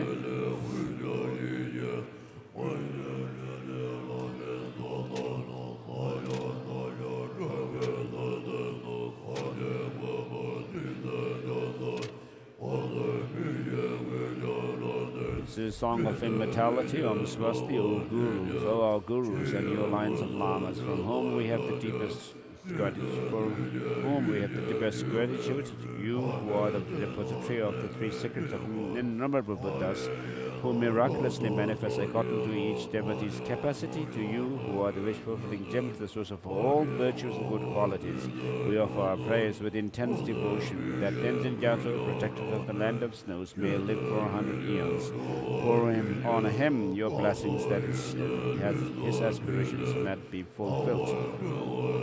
The Dharma Dhatu, the inexpressible reality which pervades all things like the heavens, immaculate, full of great bliss and transcendental wisdom, manifest like a cloud to the numberless abodes of the higher divinities, the mandalas of the heavenly beings, to all higher forms of divine ones, the yidams. We offer our prayers with intense devotion, that Tenzin Gyatso, protector of the land of snows, may live for 100 years. Pour on him your blessings, that his aspirations may be fulfilled. O you numberless Buddhas of the past, present, and future, who are the masters of the 10 powers and teachers of the gods, whose attributes of perfection, free from defilements and born of realization, are the source of the Buddha activity, which appears for all time in the ocean of the suffering of the world for the sake of all beings. All sentient beings, we offer our prayers with intense devotion, that Tenzin Gyatso, the protector of the land of snows, may live for 100 eons. Pour on him your blessings, for that his aspirations may be fulfilled. O sacred Dharma of the Triyanas, which liberate us from the sufferings of the three worlds, supremely calm, the jeweled treasure of the fully enlightened ones, without impurities, unchanging, eternally good, this peak of virtues, we offer our prayers with intense devotion, that Tenzin Gyatso, protector of the land of snows, may live for 100 eons. Pour on him your blessings, that his aspirations may be fulfilled. O all you Arya Sangha, awakened and unsullied, of highest valor in conquering the suffering of the wheel of life with the transcendental wisdom that directly intuits the deeper truth, never departing from the indestructible Vajra abode of the Nirvana. We offer our prayer with intense devotion that Tenzin Gyatso, the protector of the land of snows, may live for 100 eons. Pour on him your blessings that his aspirations may be fulfilled. O you darkers and darkness, heavenly beings of the three worlds, who appear in the highest paradises, the sacred places, the cremation grounds, who have innumerable experiences of bliss and void, supporting the yogis in their meditation on the excellent path. To you we offer our prayers with intense devotion that Tenzin Gyatso, protector of the land of snows, may live for 100 eons. Pour on him your blessings that his aspirations may be fulfilled. To the ocean of guardians of the teaching, who possess the eye of transcendental wisdom, carrying on your matted locks, the knot symbolic of the vows they made, you made to the Vajra Dhara Buddha, the powerful ones who protect the teaching and upholders of the Dharma. We offer our prayers with intense devotion that Tenzin Gyatso, protector of the land of snows, may live for 100 eons. Pour on him your blessings that his aspirations may be fulfilled. To all you guileless ones, in whom we take the excellent refuge, we pray with intense devotion, humble from our very heart, that by the strength of these verses, the only protector of the snowland migrators, he who has power over speech, the kindly one, upholder of the Dharma, the great ocean, he who possesses the great three secret powers, may be indestructible, eternal, and without end, that seated on the supreme unconquerable throne of the Vajra, he may live for 100 eons. You who bear the burdens of innumerable Buddhas, with courage carrying on your shoulders the vast activities of the fully enlightened ones, working for the weal of all beings, like the wish fulfilling, the well-being of all beings, like the wish fulfilling gem, the jewel of jewels. May your aspirations be perfectly fulfilled by the blessings of the wondrous Buddhas, Bodhisattvas, by the unassailable truths of the spiritual laws of cause and effect, by the unstained power of the pure mind. May the aims of my prayers, our prayers, soon be accomplished.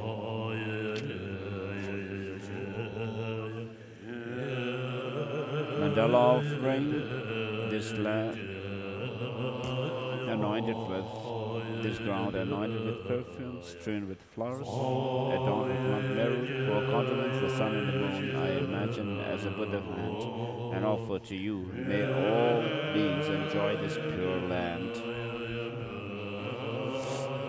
By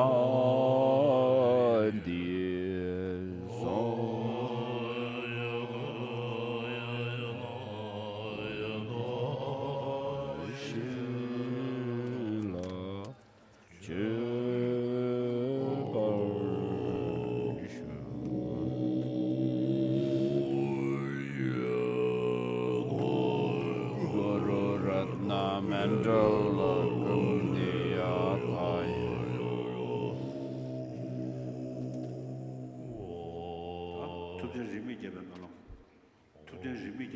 Next is prayer for the flourishing of the non-sectarian Tibetan Buddhist traditions.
This is the prayer for the flourishing of all the different sects of the Buddhism, Buddha's teaching in Tibet.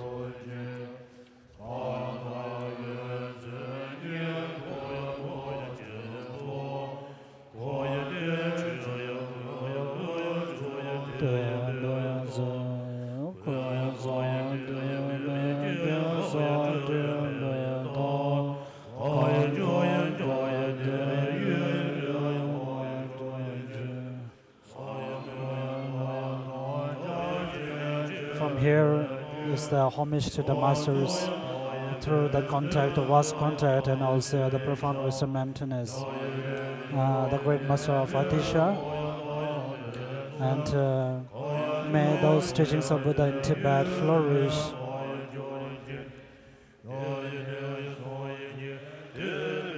The teachings of Buddha, which is the combination of 3 baskets of teachings, and which has been condensed into the practice of 3 different kinds of personalities, and the teachings of the Buddha, which contains the 7 qualities, and such a kind of teaching may flourish.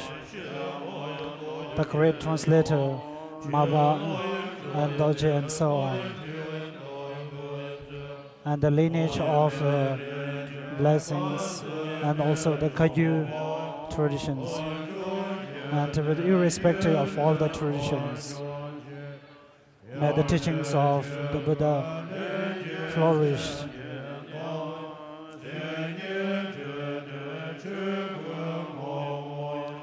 And next is the prayer for the Nyingma traditions.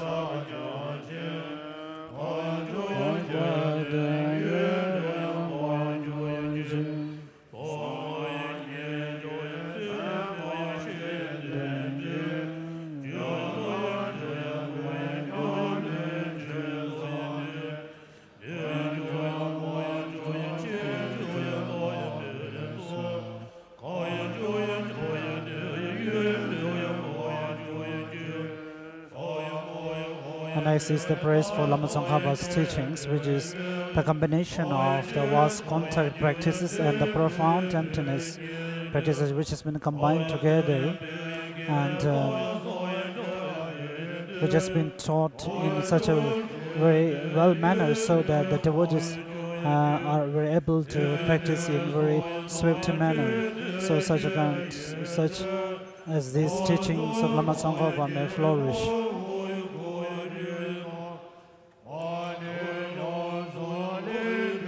The teachings which are prevalent in Tibet, which contains the condensed meaning of the 3 baskets, and also in terms of Vajrayana, the 4 different, all the kinds of schools, and the order and the nature of all the paths, and which has been shown unmistakably.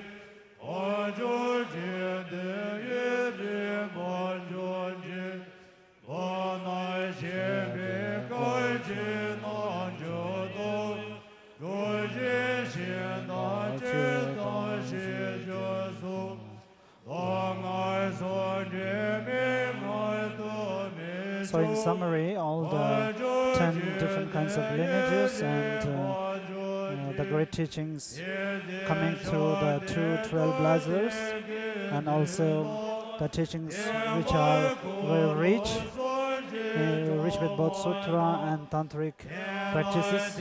So such kind of teachings of the Buddha may flourish, and all the great masters who uphold the teachings of the Buddha, may they live for a very long life, and also the teachings be spread to all parts of the world. And may all the spirits of entire realm of the space be filled with the practitioners of Dharma. And may all parts of the world, may the peace prevail, and there won't be any instances of violence. And may the name of violence and hatred and anger be eliminated, be vanished from the sphere of the world. And may I also from now on be guided by the great masters, and may I be also able to practice the great parts in the teachings shown by these great masters, including both the vast contact and the profound emptiness. And may I be able to practice with listening, concentrating, and through meditating into this great text. And may all the sentient beings be able to attain the state of Buddhahood. And in order to attain the highest form of the Buddhahood, may they be free from the obstacles such as procrastination and laziness. And may they be able to engage in the practice with great aspiration and joy. And my body and my speech and all my wealth, may I dedicate all this to the benefit for all the sentient beings, and may it become a cause for the generating happiness to all. And may all the sufferings that are existing in this world, may all be appear on me, and may all these sufferings come to an existence.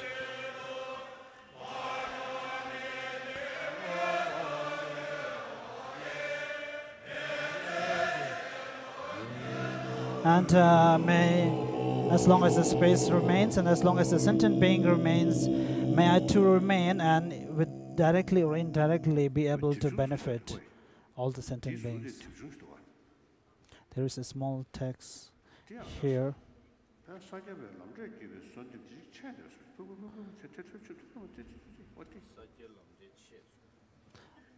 It appears as the lineage, the praise for the lineage master of Sakya is missing here. I think it's important that we have to examine here. I find that the praise for the Sakya tradition masters are missing. There is one stanza or one verse missing between here. I find that it's missing. I have written two stanzas for all the traditions, and here I find that there's 5 stanzas, 5 sentences for one verses, and so you must examine, you must check with the originals, and you must check and correct it, otherwise it will be a great mistake that it is printed to a large volume. So still there is about 20 minutes to 11:30. So I think it's clearly there's 15 minutes left. So shall I read from the remaining of the teachings?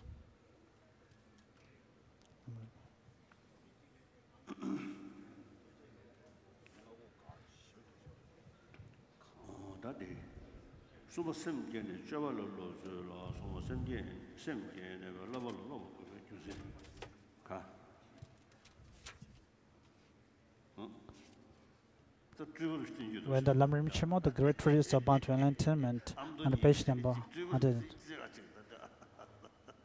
So here the 2 amdas are trying to show some special magic powers. It's okay now.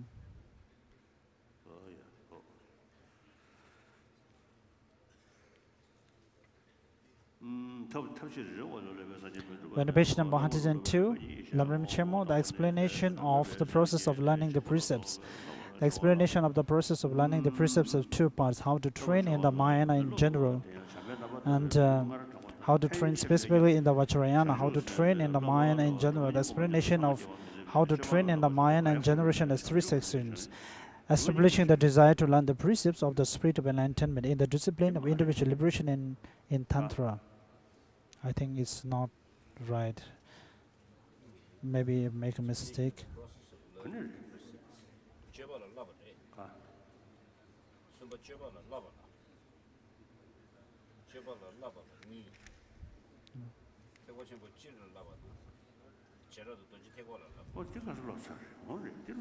I think I've already read it yesterday.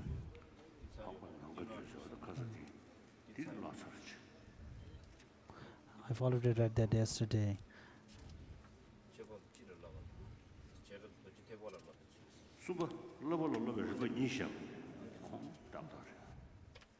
So actually the English translation text is correct.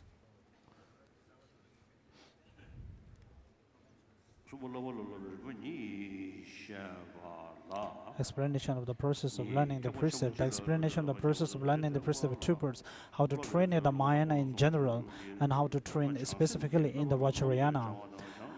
How to train in the Mahayana in general, establishing the desire to learn the precepts of the spirit of enlightenment, taking the vows of conqueror's children after establishing the desire to learn the precepts. How to train after taking the vows. Establishing the desire to learn the precepts of the spirit of enlightenment in the discipline of individual liberation and in Tantra. It is inappropriate to study the precepts before you have first taken the vows. But these bodhisattva vows are different. First, you understand the precepts well, and then after you are trained in them, you have an enthusiasm for taking them beyond.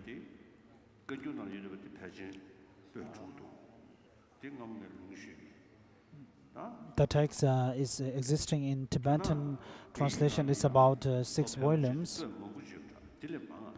But in Chinese translation, I think it's even more volumes. So in future, we may have to examine these translations. And Mamo here refers to the Bodhisattva levels, written by Asanga.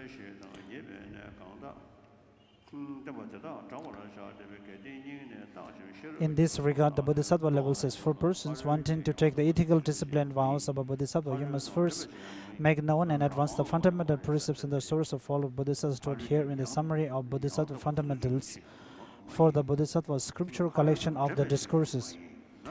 If after sincere investigation and intelligent analysis these persons are inspired, and if it is not because of being made to do it by someone else, and it is not to compete with others, then know that these are reliable bodhisattvas. This person should be given the vows of ethical discipline and should receive them in accord with the ritual. This is a very good method because if you understand the precepts, bring them to mind, establish a wish to train in them from the depths of your heart, then take the vows and you will be extremely constant. And from here, taking the vows of the conqueror children after establishing the desire to learn the precepts. I've already established in detail in my basic Patra Awakening commentary on the Bodhisattva's levels chapter on ethical discipline. First, how to take the Bodhisattva vows. Immediately after that, how to guard against fundamental transgressions and transgressions which constitute minor infractions, and then how to repair vows if they degenerate. It is most definitely necessary that you read this before you take the vows to understand them from the how to train after the taking of vows is 3. What the precepts are based upon, they are limitless clear categorizations, but if you arrange the Bodhisattva precepts by type, you can include them all within the 6 perfections. The 6 perfections are thus great condensation of all the key points of the Bodhisattva path. The 4 ways to gather disciples, generosity, pleasant speech, working at aims, and consistency of behavior are also included within the 6 perfections as follows. That generosity is included as obvious. A pleasant speech is giving instructions to disciples, taking the 6th perfection as the point of departure. Working at aims is establishing others in the aim of these instructions, and the consistency of behavior is practicing just as the disciple does. We are on page number 104, how all the precepts are included in 6 perfections. A discussion of the main topic, the fixed number of perfections. The Bhagavan formulated a bare outline of the 6 perfections, and Holy Regent produced certain knowledge of these by explicating it in accord with Buddha's intended meaning, the key points of the rationale for formulating the perfections in that fashion. This explanation showed that there is a fixed number of perfections. When you are convinced of this and astonished by it, you will understand the practice of 6 perfections as the supreme instruction, so obtain such conviction. The discussion of the main topic, the fixed number of perfections as 6 parts, the fixed number of perfection based on high status, based on fulfilling the 2 aims, based on perfecting the complete fulfillment of others' aim, based on their self-summing the entire Mahayana, in terms of completeness of the paths or methods, based on 3 trainings, the fixed number of perfection based on high status. To fully complete the greatly effective bodhisattva deeds, you need an immeasurably long succession of lifetimes. Moreover, to attain quick success on the path within these lifetimes, you need a life excellent in every aspect.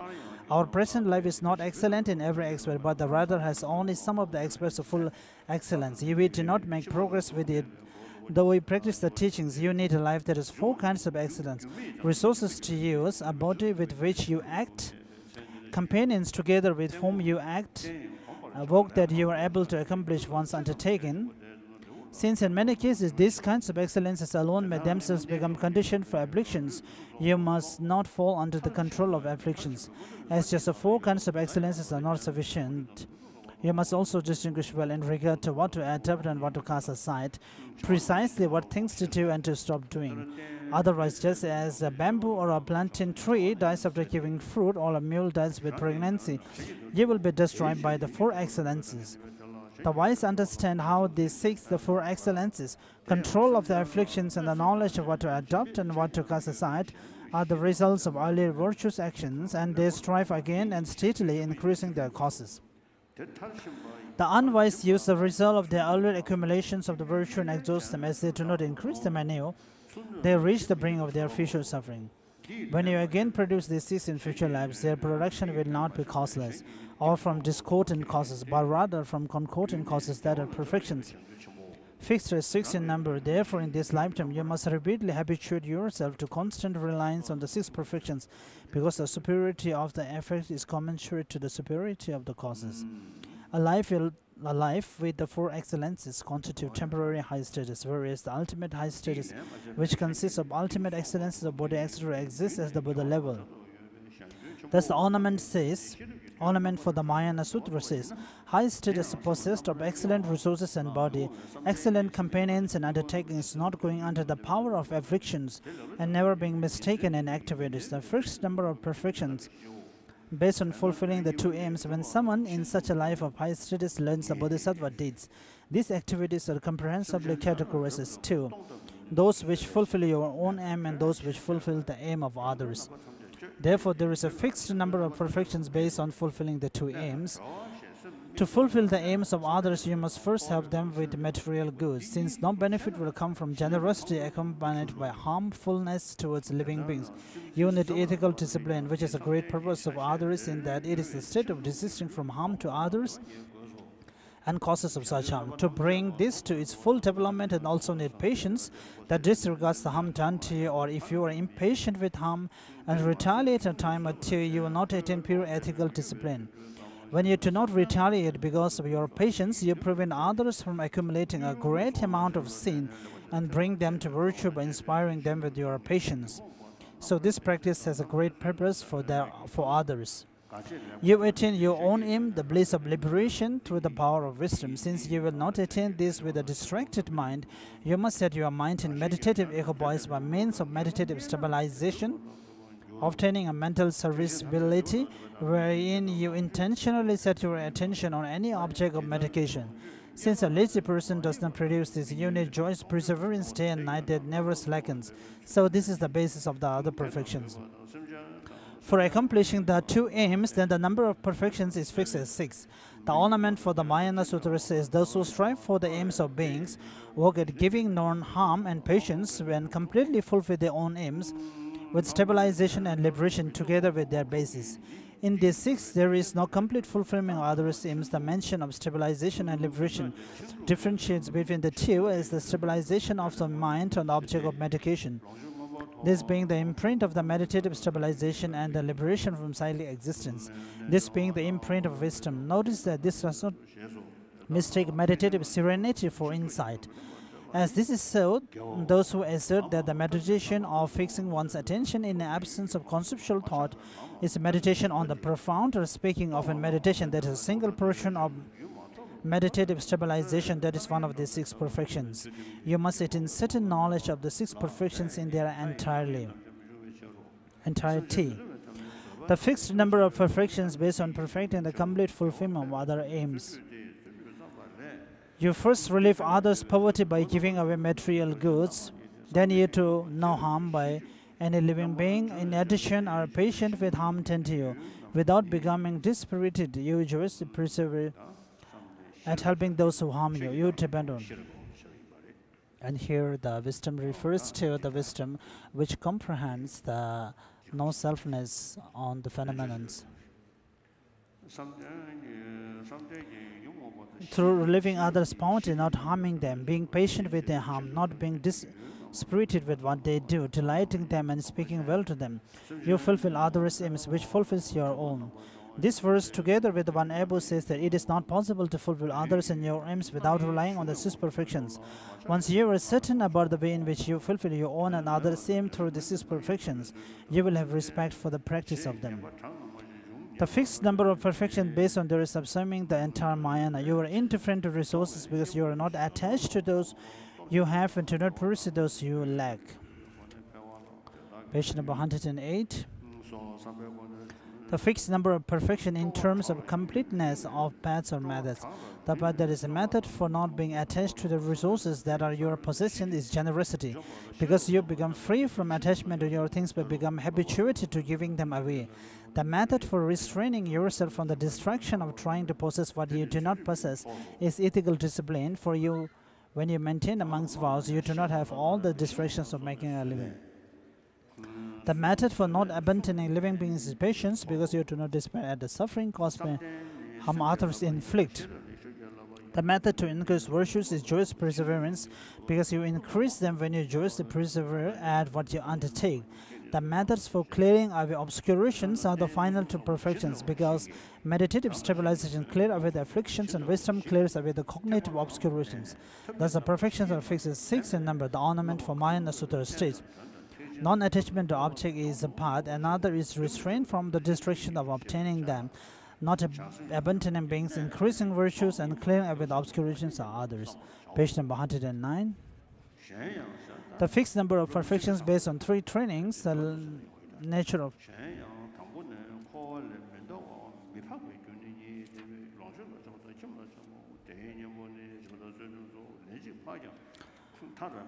Page number 109, second last paragraph. Furthermore, there are 2 causes of non-initially transcending or rising about daily existence: attachment to resources and attachment to a home.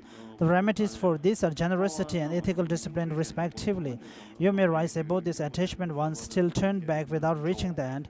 There are 2 causes of this suffering from the wrongdoing of living beings and becoming dispirited at the length of time you have pursued virtue.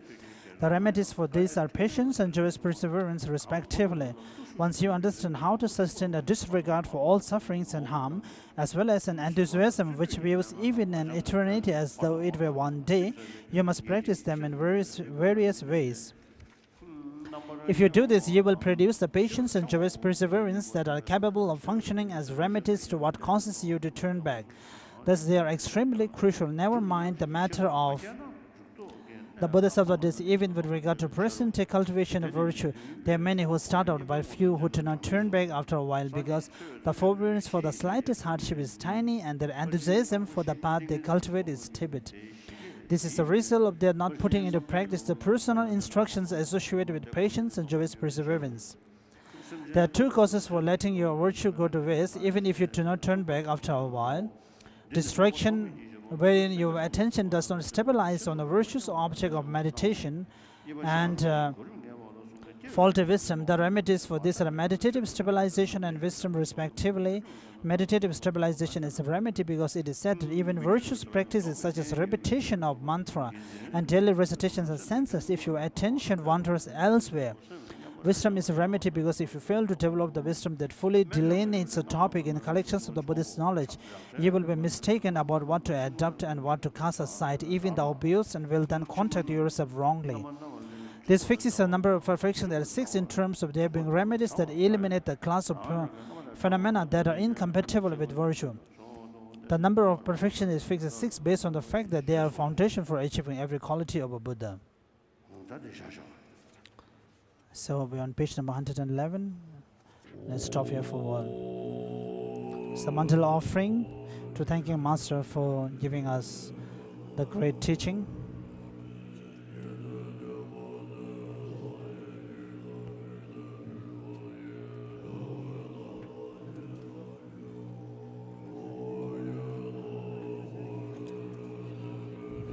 In a quick way, I will repeat the announcement once again. The teachings will begin at Drepung Loseling Prayer Hall tomorrow morning at the same time. Seat reservations at Drepung Loseling Prayer Hall will open tonight at approximately 7 p.m.